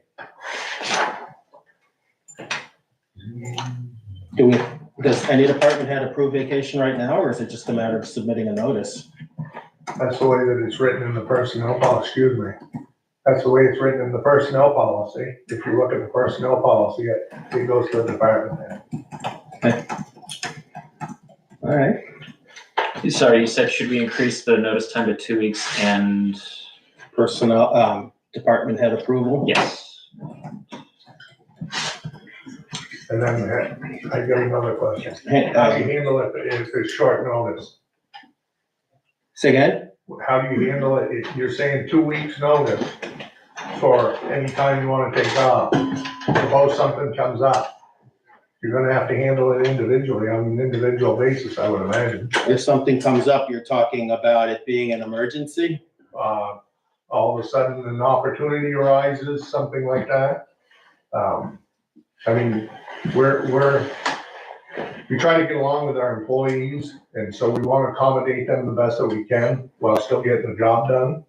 But putting further restrictions on what they can do is not gonna be a good working relationship between the supervisor and the employees. Well, the policy comes from the board, so if there's a problem with an employee, that's a board issue, and it shouldn't fall to the supervisor to be taking the guff for a board decision. Right, well, that's my point. That's the point that I'm asking, is that, if something comes up and, if we don't have anything pressing or whatever, and there's not an issue, he's got time to take off, he's eligible for time to take off. I just think that this 2-week thing is, I don't see any reason to have to put it for 2 weeks myself. Well, I would suggest that the board continue to kick this around for another session to an opportunity in the future to vote on this, but I'm thinking personally that some sort of language about the default policy is 2-week notice minimum, but accommodations can be made on a exigent basis by the supervisor of the department for good reason. And what's the rest of the language? As long as it doesn't interfere with the necessary town work. I'm just floating language here, but that's not for tonight.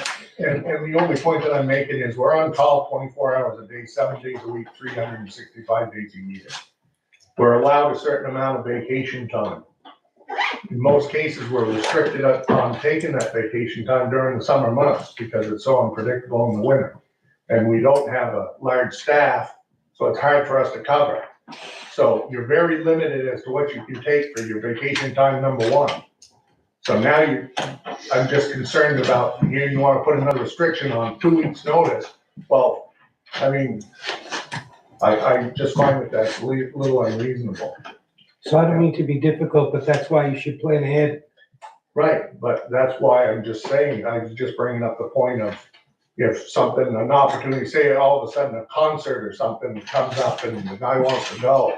I mean, short notice, I've always had the policy that if we don't have anything pressing, work is number one. But if we don't have anything that's pressing, that it's not gonna make any difference. If he does take off, we can accommodate that. Usually I don't have a problem with it. Chair, Yeah, I've got some, I want to hear from Wade, and then I'd really like to bring this back to earth. I've got some language, I think, that I can bring to the board to squash the discussion for now. It'll clarify, everything that everybody said. So I'll research that tomorrow and email it to everyone. All right, welcome it. Thank you, Wade. Thank you. I'm going to look at VLCT policy language regarding grievances and disciplinary action as well, just to see if there's anything that ought to be in here. Will, I presume you're okay with not kicking this down the road, but letting this float while we develop language on some of the things we've discussed tonight. I'm totally fine with that. All right. Any further discussion on personnel policy right now?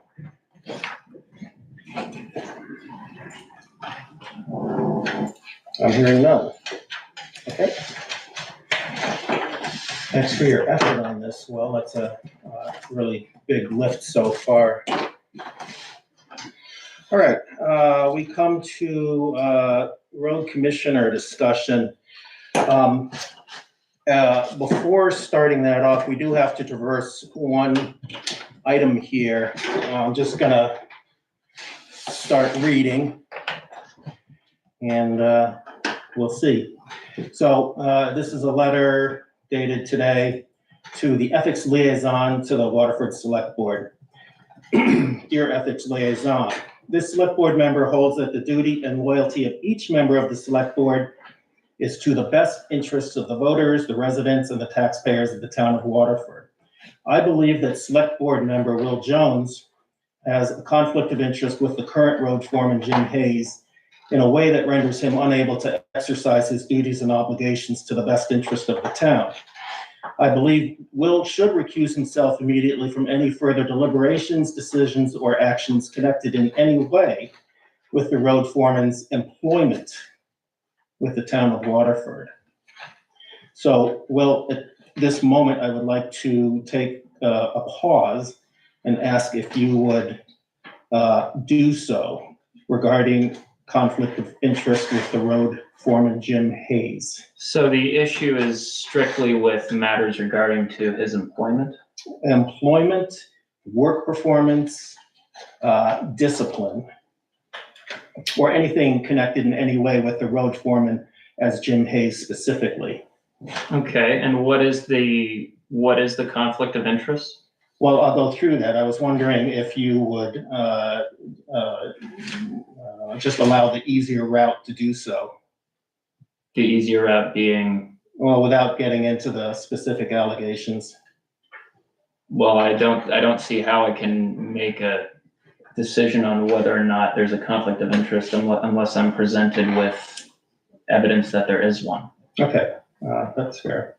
And to the public in general, I just wish to point out that conflict of interest analysis is not meant to be confrontational. There is no shame or stigma or wrongdoing if a person has a conflict of interest. I've had to deal with this all my legal career, not getting into conflict of interest, and recusal is the solution and is a perfectly appropriate and legally solid action to take. And it's what I'm hoping is going to happen here. So I'm going to just. Mr. Chair, Is it a point of order? well, maybe. I want to make sure before we get into the particulars and maybe go into the weeds here. Didn't we decide at the last meeting that all 5 of us were going to be the road commissioner? We discussed in executive session that possibility, but not factually, and it still doesn't resolve the conflict of interest. Well, in a way it does, because there's 4 people plus 1. And out of 5, you probably end up with a 3-2 vote or 4-1 vote. The issue is still whether there is a conflict of interest. It has to do with the board integrity, and it has to do with an individual member integrity on a specific subject without raising the optics of a conflict of interest or the actual existence of a conflict of interest. So it's still a thing that has to be done. All I right. think you should finish reading. All right, this will take a few minutes here. So these are allegations. Some of them are factual, and I'll make that clear, but please accept them as allegations only. But it's something that repeatedly and persistently comes to my attention. I'm not looking for these problems, but they have been brought to me. And I think we can't continue to let this happen. So this is the point where we have to address. All right, so Will is alleged to have been friends with the road foreman's daughter since he was approximately 16 years old. Will is alleged to be socially friendly with the road foreman and his family. Will aggressively sought the road commissioner appointment by the board on April 14, 2025, The road foreman advocated strenuously in favor of Will as road commissioner, and this is a matter of public record in the video documents. Will never disclosed any alleged pre-existing relationship with the foreman or his family. The town has plowed a portion of the driveway of the home in which Will now lives at the end of the road since approximately January or February 2012. That's Will living there. The town has been plowing at that site for much longer than that. This fact was admitted by the foreman and by Will on February 18, 2026. Will receives a private benefit using a public resource. Will did not make the board or public aware of this benefit and conflict when appointed as road commissioner. Up through 2/18/26, February 18, 2026, possibly later in time, the foreman or another member of the road crew on orders by the foreman plows a portion of Will's driveway. At no time has the foreman or commissioner advanced a plan to stop plowing Will's driveway as a turnaround for the plow. And when I say commissioner, in this case, I'm referring specifically to Will Jones. As road commissioner, Will has exercised unilateral decisions in the foreman's financial favor that were not authorized by the board. Examples of this would be paid attendance on overtime for unnecessary select board meets. Will has used his personal discretion as a select board member in a biased manner in favor of the foreman when the board has attempted accountability from and discipline of the foreman. Will is alleged to frequently visit or meet with the foreman in his office in the town garage behind closed doors. Will has not disclosed to the full board any of these meetings or discussions with the foreman. At least one road crew member has stated that they cannot bring concerns to Will or the commissioner because he is in the foreman's back pocket. Will violated open meeting laws on January 26, 26 to engage in a private huddle and conversation with the foreman in the audience. This has been a subject of concern for at least one resident watching the meeting online. Will is aware and apparently unconcerned that the foreman lied to him about not plowing his usual route on River Road in an apparent attempt to retaliate against a town employee. Will unilaterally attempted to repair this matter without bringing it to the select board's attention. Will attempted to inappropriately use state law, presumably 24 VSA section 1992, to allege another board member had a conflict of interest.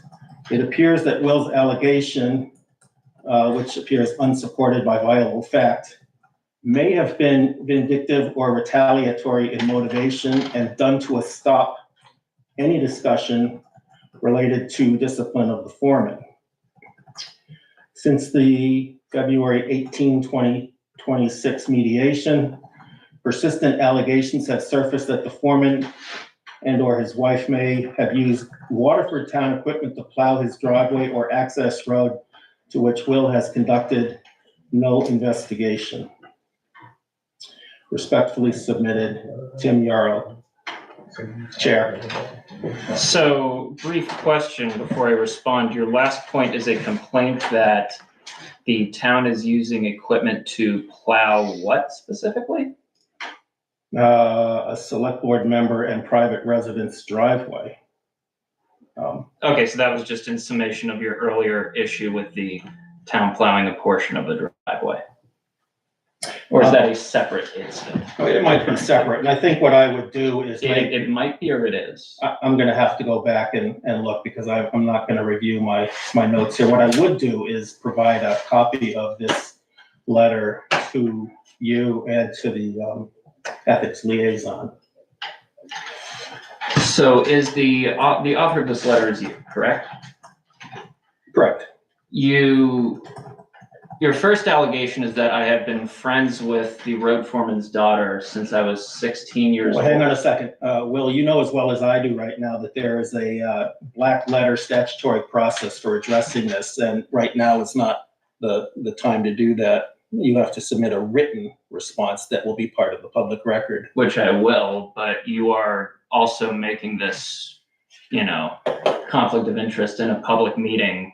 Well, that's where it's supposed to happen. Okay, so I will say this in my defense. I'm not sure what is defined as me having been friends with the road foreman's daughter. I am not sure how you're defining that. I think it's what a reasonable person would see as a potential for conflict of interest. Which is what exactly? I would not categorize me as being friends with any member of the road foreman's family. I had 2 classes in high school with his daughter because we were classmates, but outside of those classes, we have never spoken. Let me say that, first of all, I understand the impulse to want to defend immediately, and I get that. I'm not trying to butter you up on this. But there's still a public process that includes your written statement that becomes part of the public record and is on record with the town through the ethics liaison. And I think that would be the appropriate way to handle this. And like I said, I'd be happy to forward this letter to both you and to the ethics liaison. I understand, but I'm trying to clarify what exactly you mean by these statements, and are they backed by evidence of any sort? Well, I would suggest that we have an ethics liaison who probably ought to provide that information. But my review of the law is simply it exists. There's the optics, the possibility that it exists, the appearance of the conflict, and it's a sort of a reasonable person standard conducting the evaluation. So the question is, do you have some sort of relationship either with the daughter or with the foreman, or ever had a relationship that would make it hard for you to objectively and neutrally act on the best interest of the town overall, even if it puts you into an embarrassing situation with the road foreman or any other supervisor that we're responsible for? No. That's a response that you need to make on the record. Which I will, but again, I'm trying to understand. You've rattled off a list of accusations here, including one that allegations. Well, same difference that I aggressively sought the road commissioner position. I'm not sure how that creates a conflict. So first off, I was in the audience that night, Mr. Chairman, and I believe Mr. Hayes stood up when Ron Gray was saying I'm willing to be the road commissioner, and he said, I can't work with him. I can't work with him. And then Will offered to be the co-chair, and there was some relaxation by the board and the crowd, and it became a 2-person co-commissionership. I just recently reviewed the video of that meeting, and I think the term aggressively is accurate. In what way? Was I loud and demonstrative? Was I attempting to intimidate someone? That's not my reading of aggressive all by itself. You were very interested and persistent in being named the road commissioner, in my opinion. Generally, aggression involves some sort of intent to harm. No, I'm not sure. I'm not sure that that's an appropriate use of that term, because my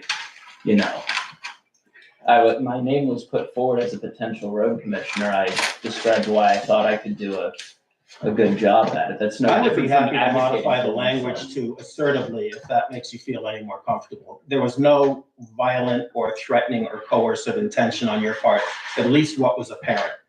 Mr. Chairman, also being a new person in this side of the table, I'm wondering if there's some other commission, board, or somebody above us that should be taking this up, because to have our person take it up, I mean, these guys have worked together for a year and a half now. The 3 of you have worked together for a year and a half now. Isn't there somebody above us that should be looking at this, some sort of state ethics commission? There is exactly a state ethics commission that is poorly or completely unfunded at this point. They're no longer taking advisory fact patterns for review. Irregardless, I think it's better that somebody impartial review your concerns versus people who have been working together for a year and a half, reviewing your concerns. I take your point. We did appoint Wade as the Ethics Commission as the statutes require. And I don't think we were inappropriate to select a select board person to do that. Now, let me add that Deb in the clerk's office has suggested that there is the possibility maybe we could hire a human resources person to handle ticklish issues. And I don't know if that's a conversation we begin, well, no, it's not a conversation we begin tonight, but I'm just pointing that out as a possibility for a future agenda discussion. Yeah, that was brought up by some of your planning commission members as well. It's something we can look into. I guess I have a couple other questions here. You're attempted to use 24 VSA 1992 to force the recusal of another board member. What are you referring to there? I'm just saying that I'm not attempting to force anything. You are elected by the public. You are responsible and answer to the public. I'm just pointing out an issue that repeatedly crosses my radar, and 24 BSA section 1992B is the black letter law for the process that unfolds at this point. I am aware of that, but in your statement you just read, you claimed that I attempted to use that and manipulate it to force the recusal of someone else. I'm wondering if you'd be willing to clarify that. Right. Because I'm not sure I understand what We you're had referring to. a draft agenda back in February. Following the mediation, it included recusal items for 2 select board members. You submitted your proposal for a modified agenda to include the recusal of a 3rd select board member, presumably citing this state statute. And am I not within my rights to raise an appearance or potential conflict of interest at such a meeting as you have done now? I believe that you probably would be, except that it looks vindictive or retaliatory, having been raised for apparently the first time at that time. Well, this is the first time any conflict of interest has been raised in a public meeting about me, so I don't see how that is any different than this. I think from a procedural standpoint, your point is taken, but you've also been well aware that this issue's been simmering for months. I mean, the issue being that you believe I have a conflict of interest. Many people believe you have a conflict of interest. But yes, I'm raising it now, and I feel we need to traverse this. And again, I don't think there's anything shameful or stigmatizing about having a conflict of interest, but not taking a step to address it and resolve it becomes a different issue. So that's all I'm saying. All right. Well, I believe the statutory requirement is 5 business days for my non-recusal statement. You will have my non-recusal statement. I largely reject your claims, many of which as being unfactual. And that's appropriate, at least as a comment, but I think any further conversation about it is not either productive or statutorily provided. I agree. Okay. Mr. Chairman, so Will makes a response. Where does it go from there? There would have been other forward actions, and there still are under VLCT guidelines, but we're not at that step right now. So one step at a time. Take note that the statutory provision is 24 VSA section 1992, subsection B, that provides the B as in Bravo, provides the statutory And are you process. gonna provide all of us with a copy of the letter? Or is that not required? I'd be happy to CC everybody if you wish. It is a public process and this would become a public document. There's that. So, Will, I appreciate your thoughts and your future written statement. I believe according to the statute, you do not participate right now until you have made a decision and issued your document. That doesn't seem accurate necessarily. What purpose does all this have in enhancing our town government? The manufacturing conflict of allegations of a conflict of interest? Because we work on the public trust, we are elected public officials, we answer to the public. Everything we do is under the public microscope. I am only a vehicle as the chair for bringing this, but any board member or member of the public could raise this issue, and then there is a state statutory process for dealing with it.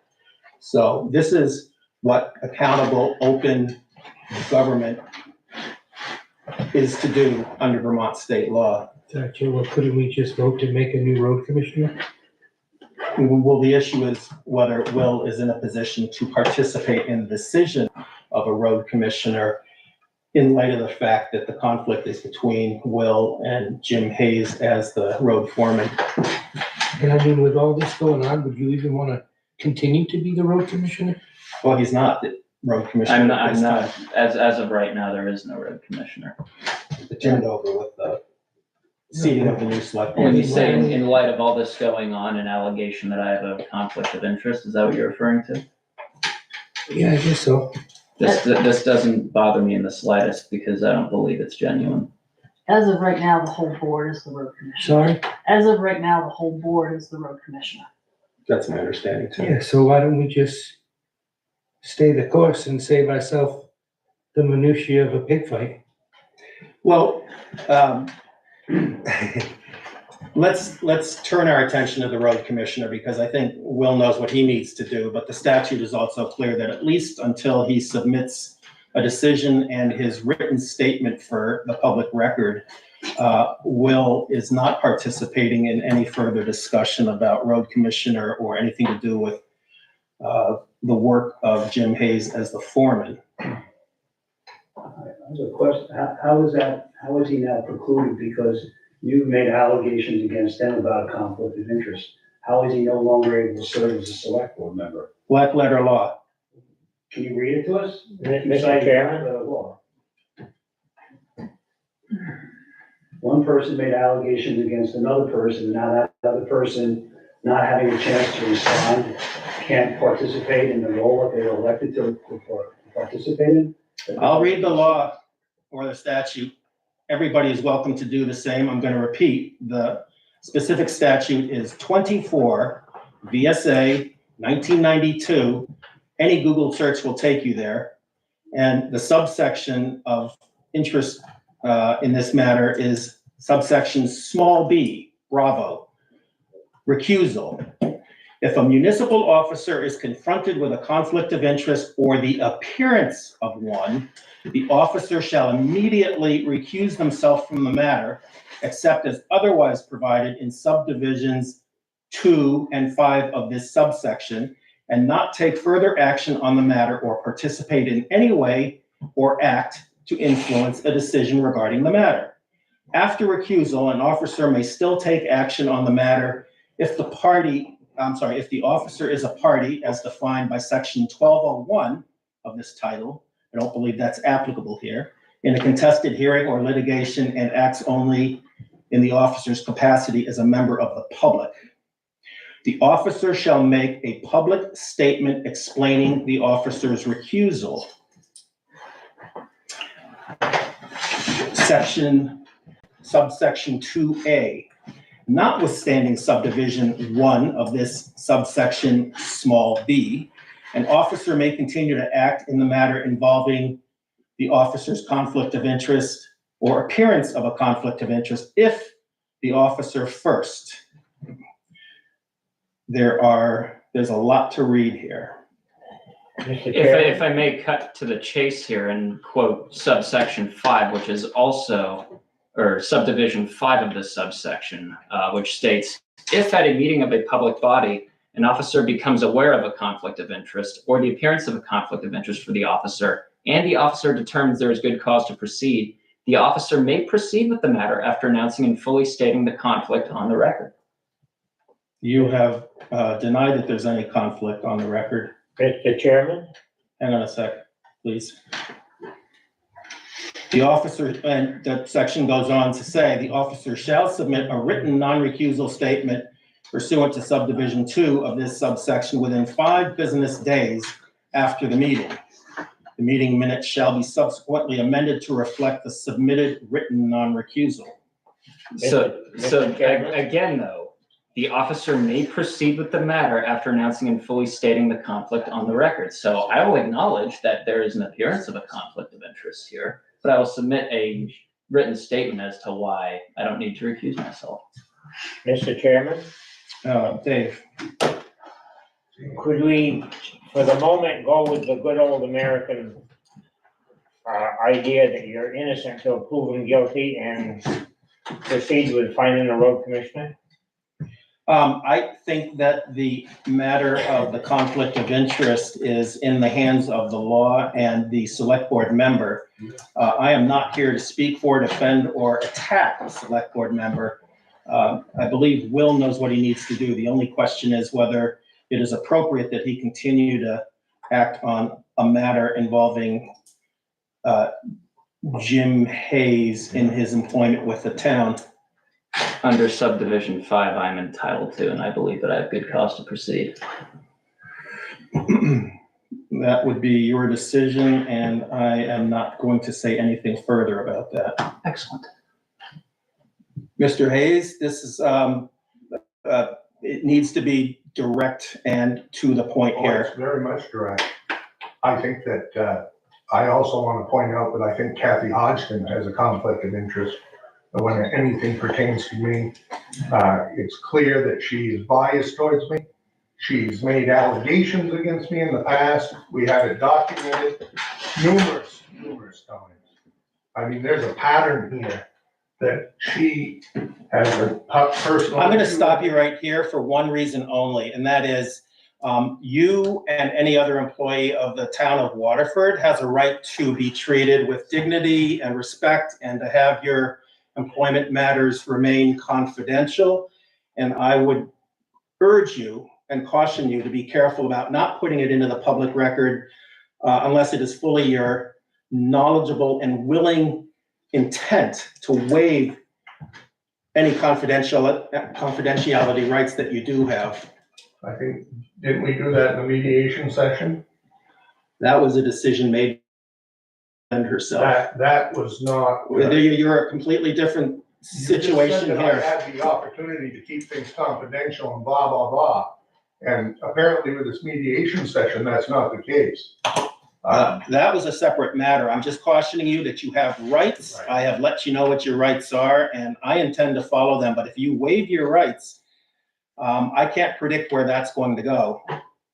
So I think, I urge caution. I just think that it's clear to some of the other board members that this is the case. And I also question whether you have a conflict of interest when it pertains to me as well. The way that you've talked to me in the past, I think you've shown that you're clearly biased. Are you making an allegation that I have a conflict of interest? I'm bringing it forward that there's a possibility. I'm ready to read a statement, Mr. Hayes. Yeah, go ahead. You know, before you read this statement, I'd like to say one thing. A couple things, actually. First off, this young man has volunteered his time to try to help run the town. He's a young man. He's getting experience. He should learn from his experiences and move forward, and we should help guide him as the elder folks on this board. The second thing I think I need to say is that the matter is really between the select board and Mr. Hayes, the employer and the employee. I think you did a beautiful job. I guess it was in January where you wrote up an evaluation you pointed out your concerns. It's just, that's protected information as well, but you can So talk generally about it. I'll talk generally, and it was an average evaluation. So moving forward, I think what we need to do is take that evaluation and sit down with Mr. Hayes and say, you've met this one, you didn't meet that one, you met this one, you didn't meet that one. And march through the march. Do our work. Not point fingers, not accuse, but do our work. Well, I agree, but the raising of a conflict of interest issue triggers state law requirements. These are written in black letter. Well, then why isn't it going to a state board instead of a board? We're Ethics just liaison. handling this publicly and as transparently as we can, and there is no money or state commission that is actively accepting complaints or fact patterns for advisory opinions. They're unfunded. And if you file something, they tell you to go back to the board. Circular logic. So we are the bulwark for public trust and accountability to the public. And that's So our the, accountability to the public would be, to me, to do our work. And that's address our concerns in regards to Mr. Hayes and the way he does run or doesn't run the highway department. And we could do that as a 5-member road commission, because when you vote in 5, unless it's a unanimous decision, somebody's gonna win or lose. yeah, that's not the problem. The problem right now is that Jim has seemed to raise a conflict of interest issue against 2 more board members, and we can't. Well, I mean, that's the first place we would have to start in drawing a line on the chalkboard, is that you can point fingers, you can raise conflict of interest suggestions, or you can get down to the business of running the town and running the highway department and address what Mr. Hayes does or doesn't do down there. And guide him to do the right thing. We should help to make him successful. We should help to make Wilt successful. We're all in this together. I fully agree. The only problem is still that there is black letter statutory law about how we deal with a public conflict of interest. So there's black letter law, there's black mold on the building. If we don't work together, somewhere, somehow, there's a suit in there to the town, whether it's the mold or it's the letter of the law. So we really should work together to solve our problems, not fight each other. The problem is that there's still a public optics issue. Is there? I mean, I didn't see 15 people write to the Caledonia Record suggesting that we'll resign. I didn't see 25 people write to the Caledonia It's not Record about resigning, it's about saying refusal. that Jimmy Hayes is a lousy road foreman. Well, I'm receiving comments about conflicts on the board, and I forward them as quickly as I can to you. You know, look, I saw one of the emails from a certain somebody in town in regards to the plowing of the roads the other day. I'm a city slicker. I grew up in a town where every road was paved. And I moved to Vermont, and even I know that in March and April, when the road gets soft and it snows, you don't take out a big heavy-duty plow and go scraping a dirt road, because you may end up with nothing. All right, I'm going to acknowledge Mr. Hayes's claim that I am conflicted against him. And Mr. Hayes, what exactly is the basis for you claiming that I have a conflict of interest with you? Your language. My language. No, I just want to, tell me more, please. The way that you've been talking to me and addressing me, Okay. asking if I could read or write, and, I'm sorry, Jim, can you repeat that? I didn't catch that. when he asked me if I was able to read and write, I found that very demeaning. And That was executive session. That I was a cancer. That clearly shows he's biased towards me, I think. Hang on, you're saying he said you were a cancer? Yes. I described the issue of the road foreman and the fact that we are losing road crew as a cancer on the town. Did you or did you not, though, ask the road foreman explicitly if he knew how to read and write? That was an executive session and it has not been disclosed by, The lid of which was blown off when Maria Dantos read her statement about the mediation. So that mediation is no longer protected by executive session. You can't hide behind that. I'm not gonna hide, I'm going to maintain executive session privileges that were not already discussed in the report submitted to the newspaper or what Maria Dantos has disclosed to the public.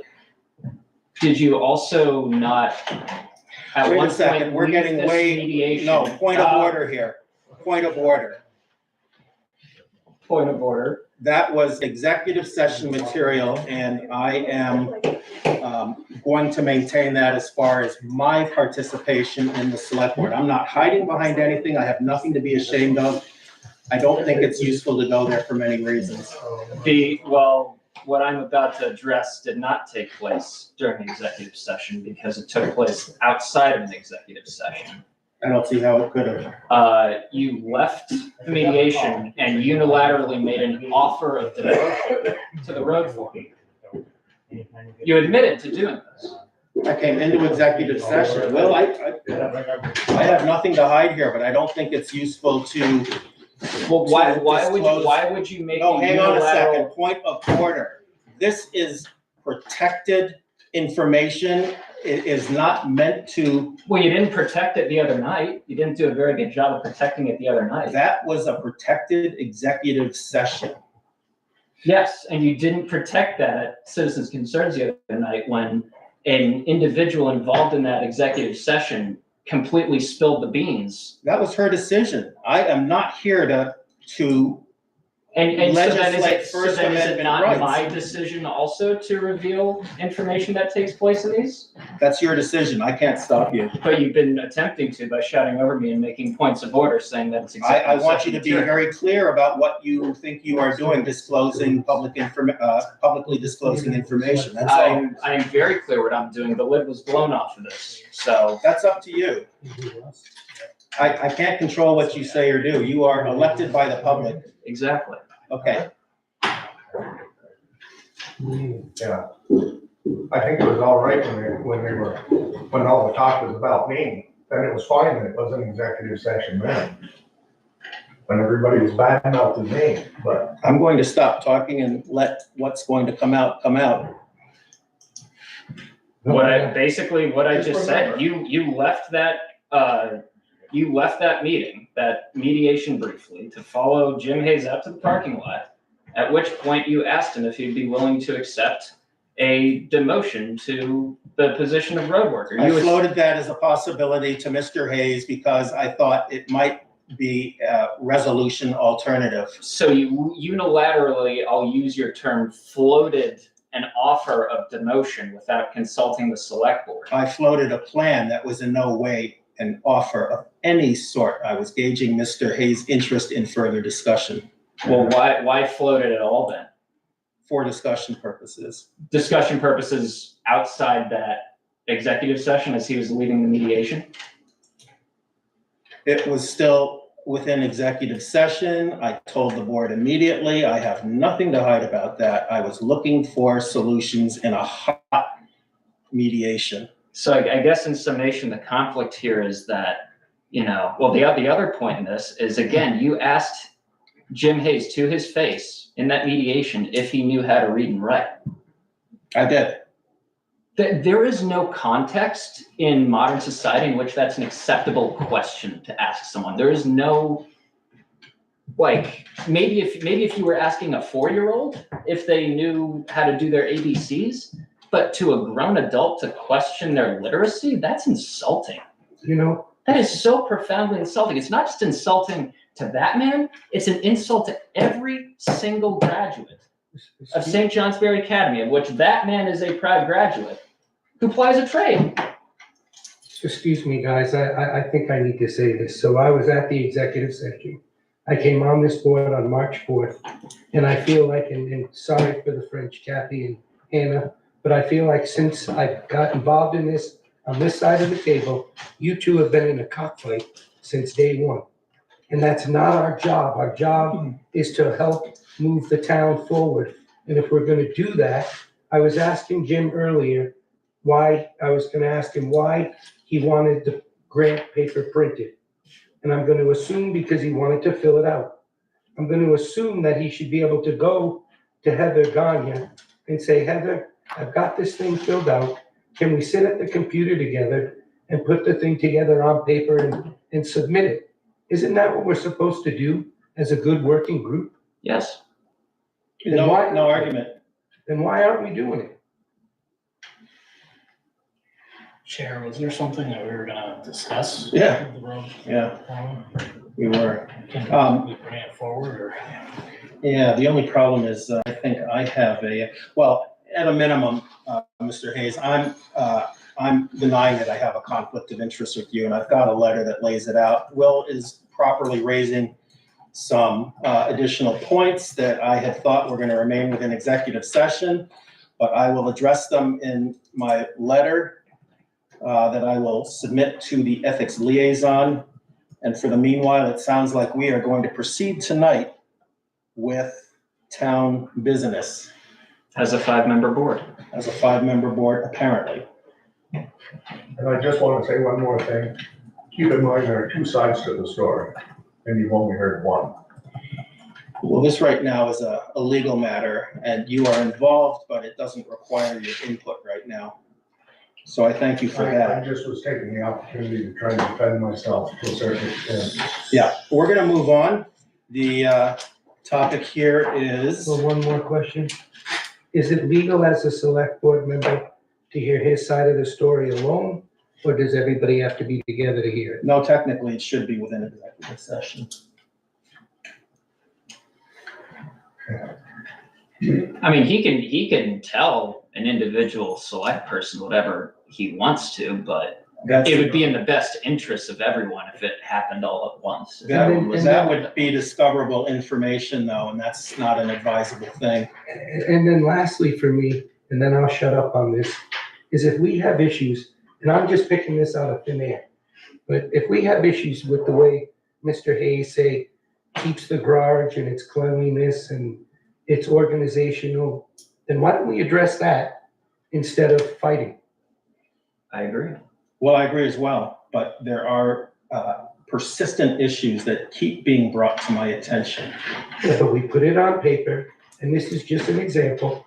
We put it on paper, the garage is unkept, it's unorganized. We give them 30 days to clean it up. We go back there in 30 days, and if it's not done, Sean, I This think, is, again, this is a hypothetical you're giving, correct? totally This is a hypothetical. hypothetical. but I still think it ought to be discussed in executive session. I'm good. So, publicly, road commissioner is where we're at. All right, I'll start. I think, for starters, the 5-member board as road commission is sort of a given anyway, because the road commissioner as an appointment has no authority, road foreman, but the commissioner otherwise has no independent authority unless and until the board gives them such authority. That's something we traverse in the future. But for right now, the issue is, should all 5 members of the board be the road commissioner, or should a single person be appointed sort of as a point person and liaison between the board and the road department? I think it should be the full board. I agree. It did not work last year, and I think it needs to be the full board. I think what didn't work last year was a 2-member road commission. Right, but I just think it should be the full board going forward. Let me just ask a question. If it wasn't the full board, what about a non-board member appointment? Well, we lost our people, but is that statutory? I don't think you can do a non-board person We without can. it being We can? Yeah. I thought it had to be voted on. I don't It's see. an appointment by the board, but the question is it something the board wants to even discuss? I don't think that's worth discussing. That's just adding another unnecessary layer. I agree. There's that, and I've also heard from a couple people that from the town statutes, that's not legal. Whether that's true or not, I don't know, because it was third-party information to me. Under state statute, I believe, we have the authority to do so. I don't know if the town mentions anywhere that we can't do that. I think it should be the 5-man board. Yeah, I do too. I make a motion that it be the 5-man board. I'll second. All right, so Kathy moves, that was Wade second. Either one of us, we were the same. Let's give Wade some exercise. Yeah, thanks. All right, motion and second on the table. Further discussion.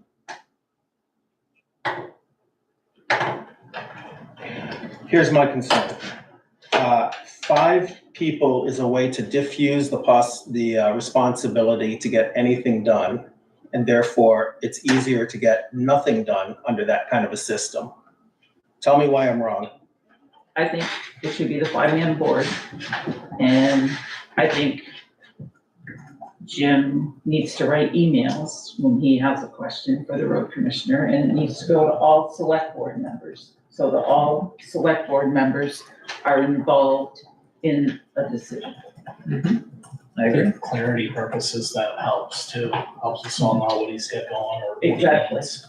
And I would like to add to that, that we should recuse ourselves from meeting with him individually, and we should only do it as a group. I agree. I agree.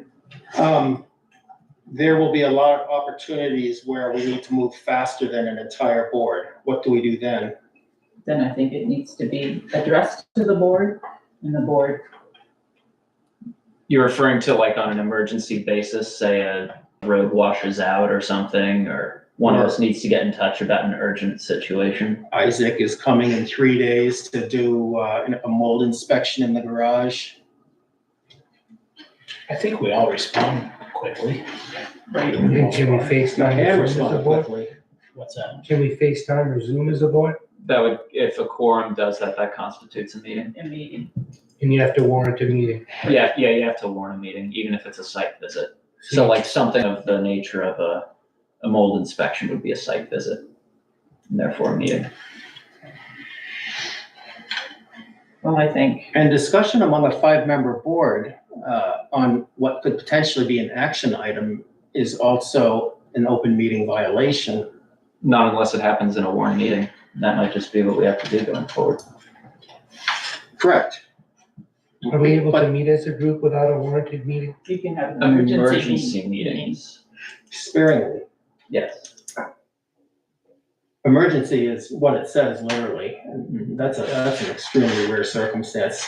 Special meetings can happen with a 24-hour warning notice, but that's a pretty rare circumstance as well, to be used sparingly. Isn't it an emergency to repair this relationship for the townsfolk?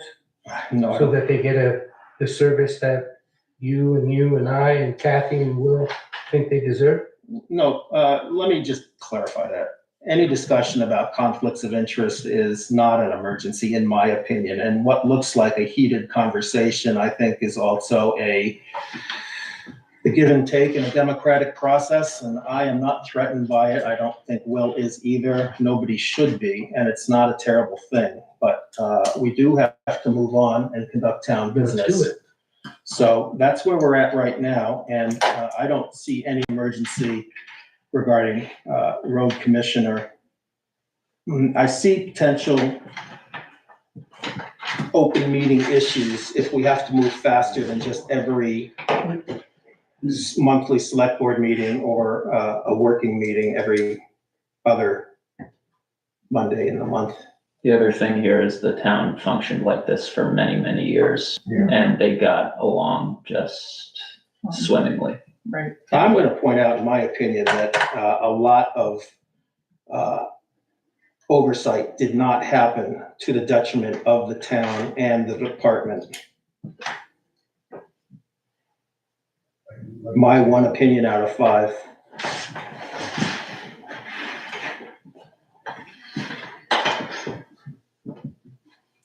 do have a motion though. This is discussion. Still, No further discussion from me. Well, let me put the question out. Any further discussion on the motion that the board remain the 5-member road commissioner? I'm hearing none. Okay, all those in favor of the road commissioner being the 5-person select board? In favor, please say aye. Aye. I'm gonna vote nay. So it sounds like it's 4-1, the motion carries. Okay, thank you for that, lady and gentlemen. Road plowing. So I took some hot email comments and a phone call waking me up out of a very pleasant dream on Saturday morning. And they were complaining, and that happens. I think that the question to address would be, given the facts of the snow the day before, largely stopping around 4:30 in the afternoon, would it have been appropriate that the town road crew plow in the evening as opposed to the next morning? What I'm observing from having driven late morning on Saturday after the snow is that a lot of that wet snow had been compacted into a very icy and slippery surface on some of the town roads. So I think that's essentially the question.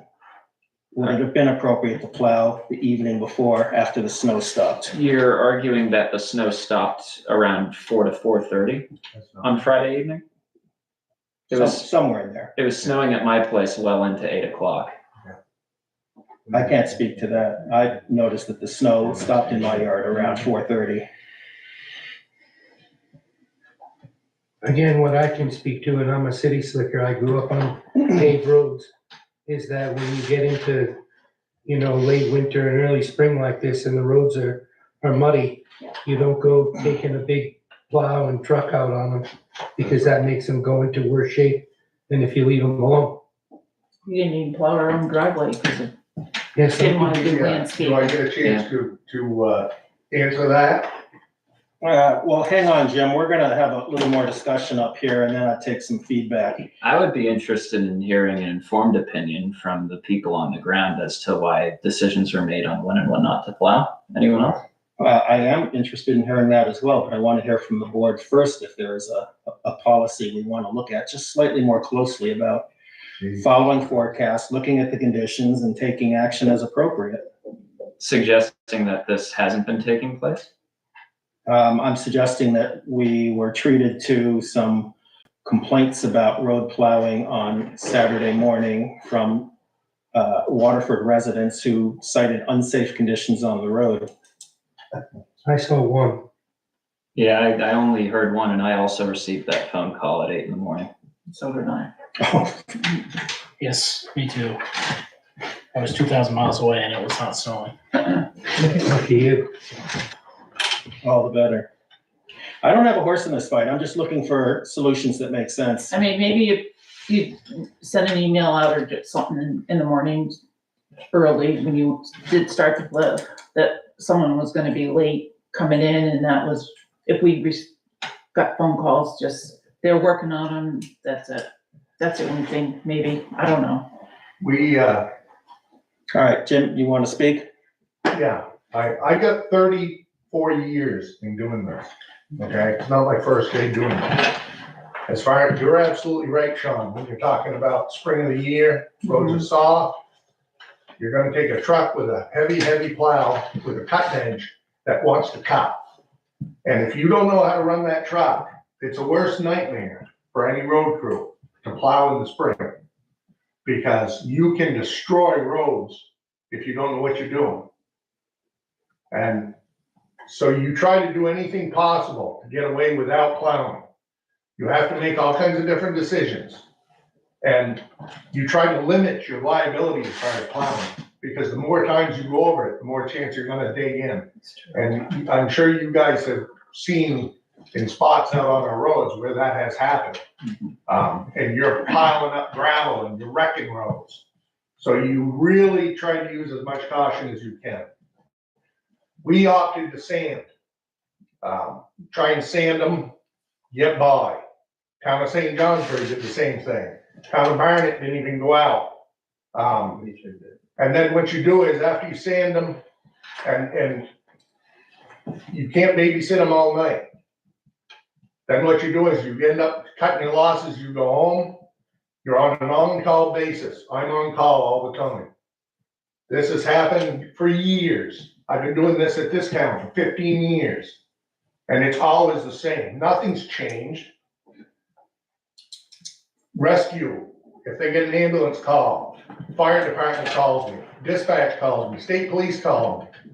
I handle it on an individual basis if somebody's having trouble.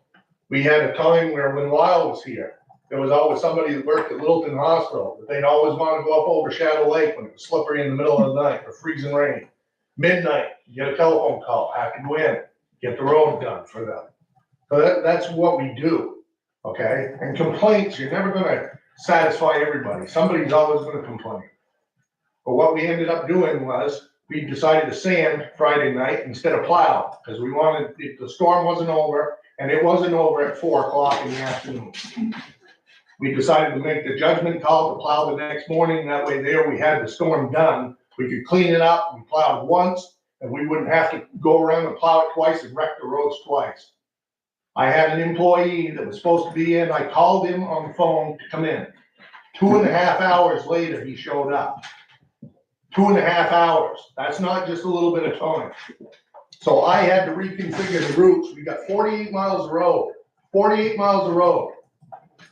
2 guys. So I make the judgment call, send him, which is supposed to be doing over here, and focus his attention over here on your route. I had to send him over the top of Hale Road down into Somerset, because what you do at a time like that is flat going, flat roads, slight inclines. You have to prioritize, leave them alone, because chances are people can get around on them. But the hilly areas, you've got to get on. I sent him over the top of that so he could get that first, so that took care of the hill. And then I told him to go over on his own. Well, that throws your whole scenario off as far as your plowing. Then I ended up having my route to all plow, and then the guy shows up 2.5 hours later. Never called me back, never texted me. It's in the personnel policy that my employees are supposed to be ready when I call. They're on call, just like I am. Same thing on Sunday morning, 1.5 hours late, never bothered to get in touch with me. I didn't know if he was coming in, didn't know what the status was. Then all of a sudden just shows up. Well, I, being supervisor, have to plan my attack. I have to change my whole schedule to accommodate this for the general public. And keep in mind, the safety of the general public is my top priority. So let me stop here. It sounds like there's 2 issues here. You've got a supervisory issue with one of the employees that has to be addressed, yeah? Board doesn't get involved, you're the foreman, that's your job. Secondly, I'm hearing good details about the decision-making factors that go into this, and it sounds useful for feedback to the public as they complain in the future. And I think what I'm gaining from you is simply that spring roads are soft. You don't want it early in a snowstorm like this, so you delayed action until the snow had stopped just to plow once. And technically, it wasn't a very large snow in the first place, but somebody complained, and that's the way it is. It's the same thing when if you have a breakdown, all of a sudden have a blue truck will break down. You've got that truck, now you're not out on the road. I mean, there's reasons why, if there's a complaint, yeah, I mean, we're out there, we're trying to do our job the best we can. There are at certain times though, there are certain factors that come into play that hinder us from doing our job. And instead of being attacked about the reason that we're not out there, if somebody came forward and asked questions about, what's going on or whatever, then I could give them an explanation or fill them in on what's going on. That's why I just urged him in the future, if there's any complaints or concerns about the road, refer the people to me. All right, let's stop on that point. Wade wants to add something, and then I'm gonna give some feedback as well. This kind of goes with what Kathy said. And Jim, I manage 80-something people, and one of the things that I do is I ask, communicate with me, because it's embarrassing when my boss comes to me and says, why wasn't this done? So the only thing I would say, and where I totally agree with Kathy, is if you just send an email, we'll be out in the morning or whatever, because of the situation, not every situation. Right. But a situation like this, because it's much easier for us, because the phone calls are gonna come to all of us at 7:15 in the morning, or, 12 o'clock at night, whenever it comes to their attention. If we know about it, we can actually answer it and be informed and have an informative answer.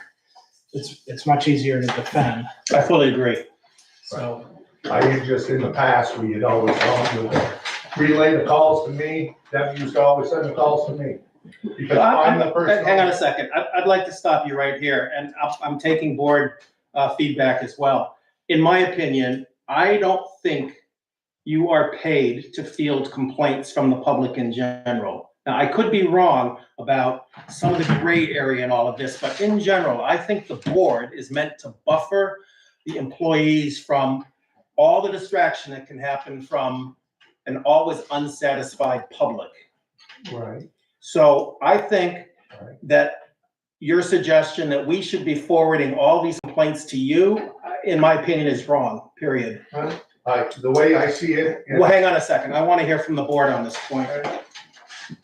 I would like to hear from Jim on this point. That's fine. I want to hear from the board. The board sets policy. We are policy governance, and this is where it starts. Well, then I will say this, the primary function of government is to be transparent, right? And not only be transparent, to be accessible. And if this is the way it's always been done, that if people had issues, they reach out to the road foreman independently, it doesn't get more accessible than that. They don't have to go through a selectman who then is like, hey, let me get back to you. They try and get a hold of the road foreman who may or may not be out plowing in a part of town. And there are many parts of town where there is no cell reception. And then, okay, now we're waiting to hear back from the foreman, then the foreman calls you back. Okay, and then you go and tell the concerned citizen. It's, why have the middleman? I see the value in having that to protect an employee from, members of the public who say might be, making scurrilous complaints or might have an axe to grind. But at the same time, if they can get the road foreman on the phone, that itself diffuses a lot of the tension, because the foreman can just say, yeah, this is the situation on the ground, and they can give an accurate timetable of when they'll be by their house or whatever, or wherever, to take care of the issue. I think Go ahead, Kathy. that is good for the plowing, but I think other concerns, if there's other complaints, I think if they don't come through the board, then the board has no idea what kind of complaints the citizens are complaining about. And I just think It's gotta be a chain of command. it's gotta be, and that was part of the thing when the road commissioner was appointed last year, when there were two of them, Yeah. was to buffer so that Jim could do his job and handle the complaints. And some of them are simple things that I think the board could just Handle themselves. Yeah. without involving Jim, and just say, hey, Just what I said before. Yeah, I think you almost got to repeat it. I like the idea of communication. Open communication solves so many problems. Right. And if leadership classes I've taken, hopefully we can get you there too. The communication will break down any other issues. Well, I'm going to make one more comment here. Go ahead. Sorry, Jim, and then you can have the floor back. Wade's suggestion that you provide timely emails to the entire board so we know what's going on when calls come in, I think that's perfect. Gives us good information what's going on, and I don't even have to call you. And the problem in general I have with anybody calling you on a snowy morning is simply that it takes time out of your schedule to deal with the call. And I don't know if you're on your phone while you're driving a plow, but The answer is no. no, that's what I said. But we were plowed by 8:30, so if he had waited, it wouldn't have been a big deal. Yeah. He just needed to complain, and that was it. Right, but the only reason that I'm saying this is because I find it very, I don't I agree with you as far as filling the board in, but I mean, as far as fielding complaints, I'm the person that's on the ground. I'm the one that knows where the trucks are and what's going on. So if you have to take the time, field a call, then you call me. I have to still call you back, regardless of whether I could just as well call the person back. You see what I'm saying? I do, and I don't have an immediate solution to this, but I still say it's the board's job to buffer the employees from citizen complaints. Well, we, in most cases, 90% of the time, you can pacify the individual. They're just calling about specific things. When are you gonna get here? How come you're not here? Then I can fill them in. Truck broke down. We're getting there as soon as we can. In most cases, it pacifies people because that way they're informed and then they know what's going on. And I think that if you field a call, then you call me, then I call you back, then you get back in touch with them. Then they ask another question. Then what are you gonna do? You're gonna call me. Then I'm gonna talk to you. And I just think that it's very unproductive. I think that as far as being informed, that's one thing. But as far as I'm the one that knows what's going on, it's just like the Well, can I school. stop you right there? Because Wade's point's kicking in again. If you know what's going on, I still say it would be very helpful if you communicate to the whole board what's happening, whether you've got an equipment problem or not. Right, and I just said that. I don't have a problem doing that. But it's just like the superintendent, the principal at the school. He calls me up. He always calls me up in the morning. Asks me what the road conditions are. What do I think? How are things going? Where are we at? So I fill him in on where we're at. I give him advice as far as if the roads are very slippery. I will give him a suggestion that I don't think it's a good idea for him to have the buses run. Or roads are great, we're out sanding, we're all done, we're great, you're good to go. Now that's another thing. I deal directly with him. I don't have to go through you. He calls you, you call me. I just think that there's more room for confusion. Well, I take your point. I want to keep this as simple as possible and efficient, and the board needs to have information. And I think that's the place we need to leave this conversation for the time being. I'd like to make a motion, actually. So if we're the employer and he's the employee, I'd like to make a motion in regards to communication that Jim has to email the 5 of us his plan for plowing, his plan for digging up a culvert, a plan for whatever he's planning, so that we know what's going on. This is in the event of any work that he does anywhere? That's been handled. Yeah, no, we don't manage the road crew that granularly. I'm just asking for feedback on a timely basis. This is job communication. And I think what you're suggesting is a potential policy edit. I fear to And what's that edited? would be micromanagement. Yeah, I don't want to do that as one board member.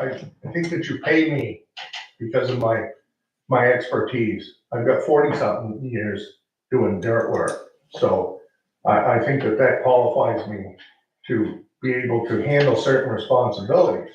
I'm just concerned with the micromanagement type thing. I don't think it's a select board, but I've been on select board for 6 years. I've been road commissioner for 6 years. I know all about this stuff. And I think that it's my job to handle daily operations. That's what I'm getting paid for. I think that we have to keep in mind that the select board's job is not to handle daily operations for the highway department. That's what you pay me for. I answer to you and I keep you filled in on what's going on.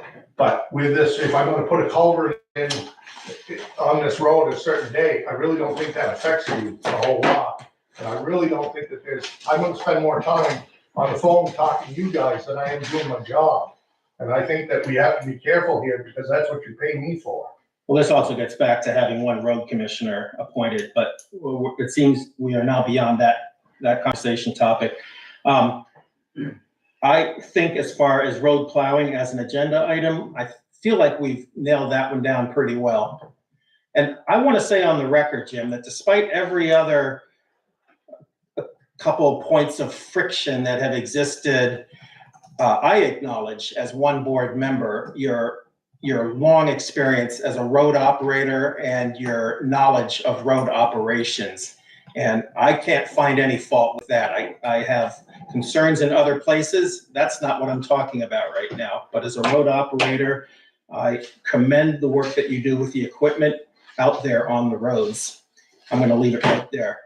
And if I could say one thing too, since two of you are here now, we appreciate you and thank you for what you've done this way. I'll echo that as well. I agree. It's nice to hear.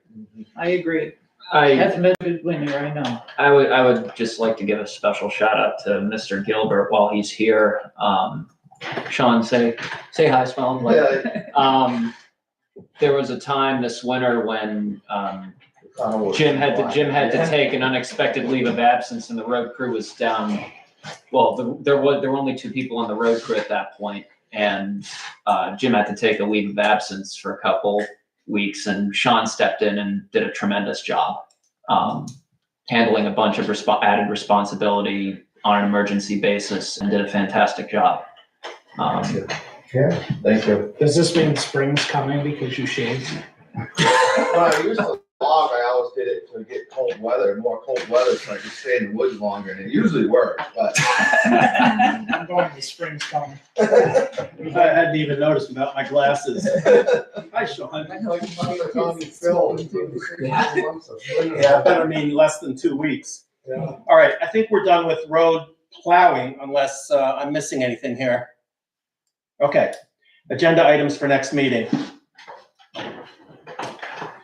Well, this is the one you're gonna be handling. Yeah, did we want to revisit the personnel policy?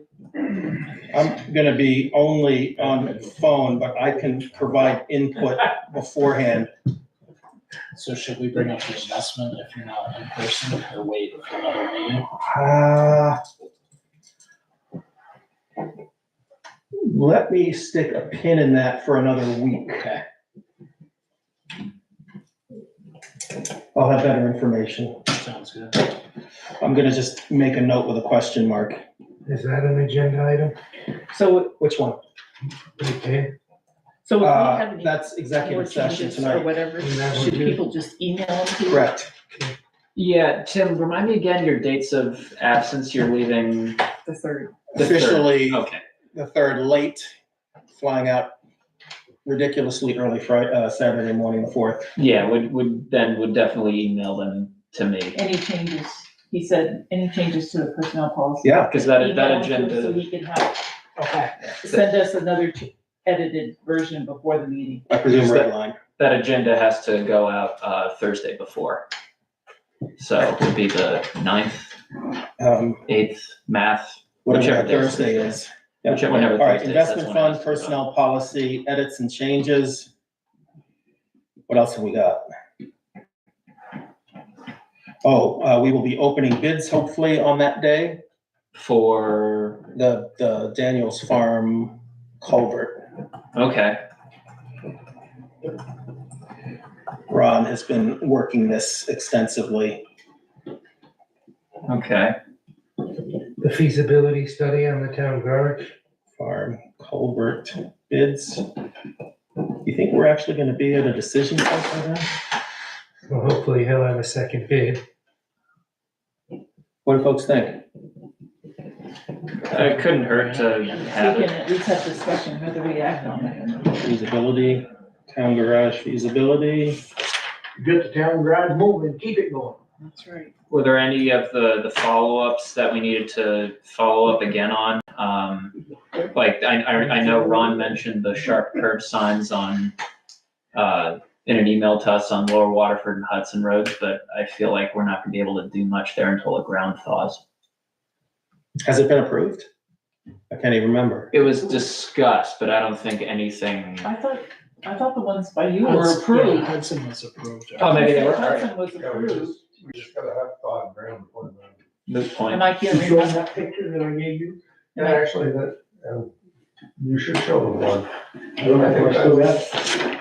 I can't remember. Clem had a sign that he showed me, and I'd like the board to take a look at it. Well, we're not discussing it tonight, so let's hold off on that. Just on the agenda or whatever. For next time, I think it would be perfect.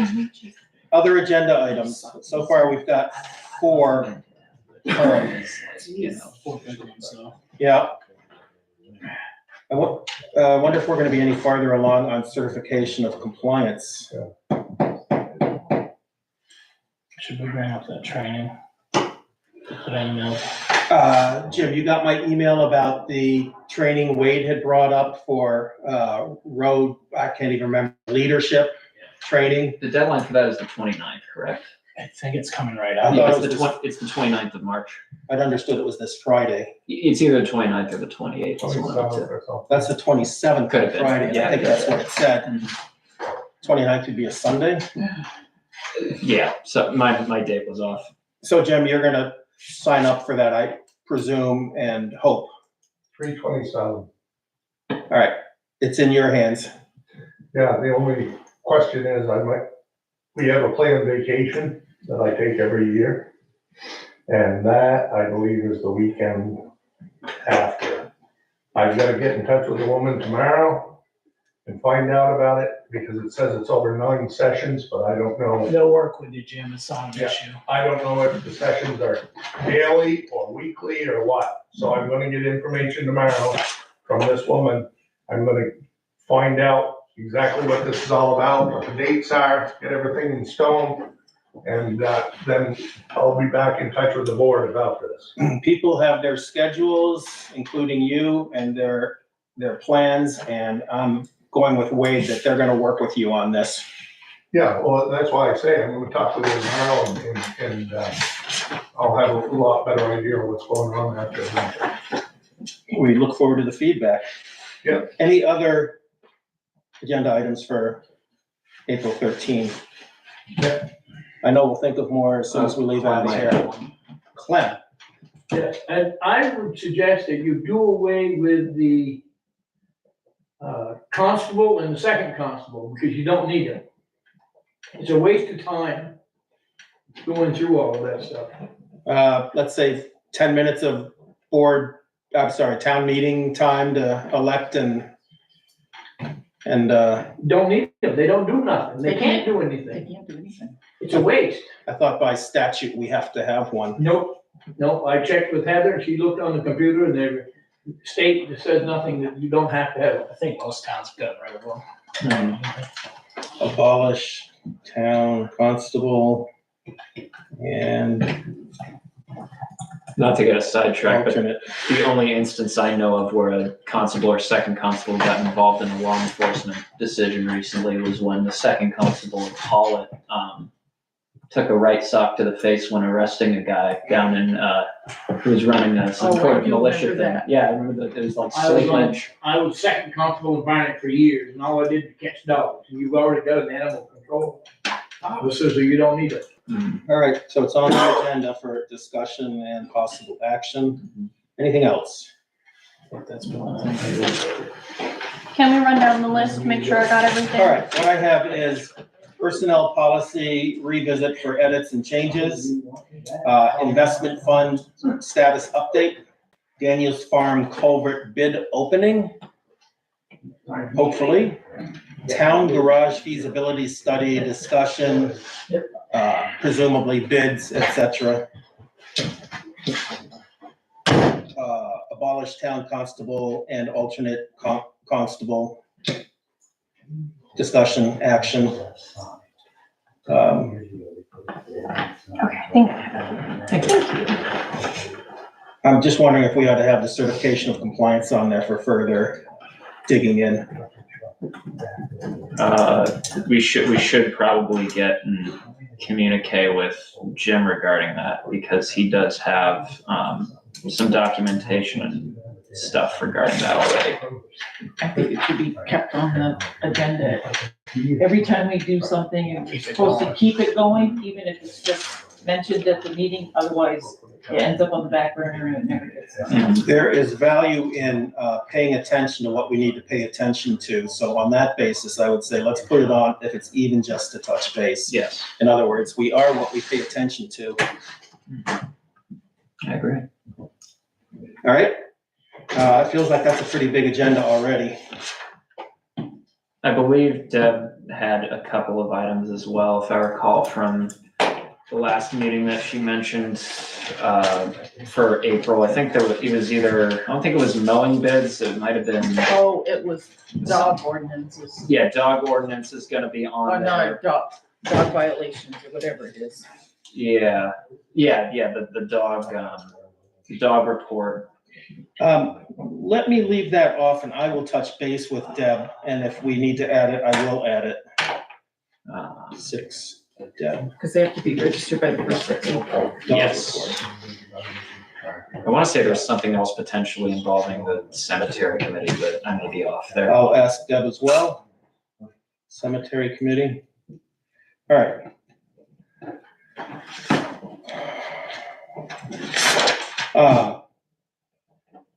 Everybody comfortable with leaving it there for the time being, for the agenda?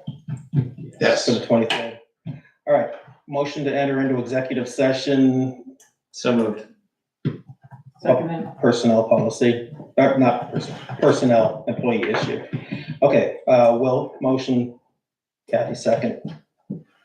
All in favor of entering executive session, say aye. Aye. Aye. Any opposed? Okay.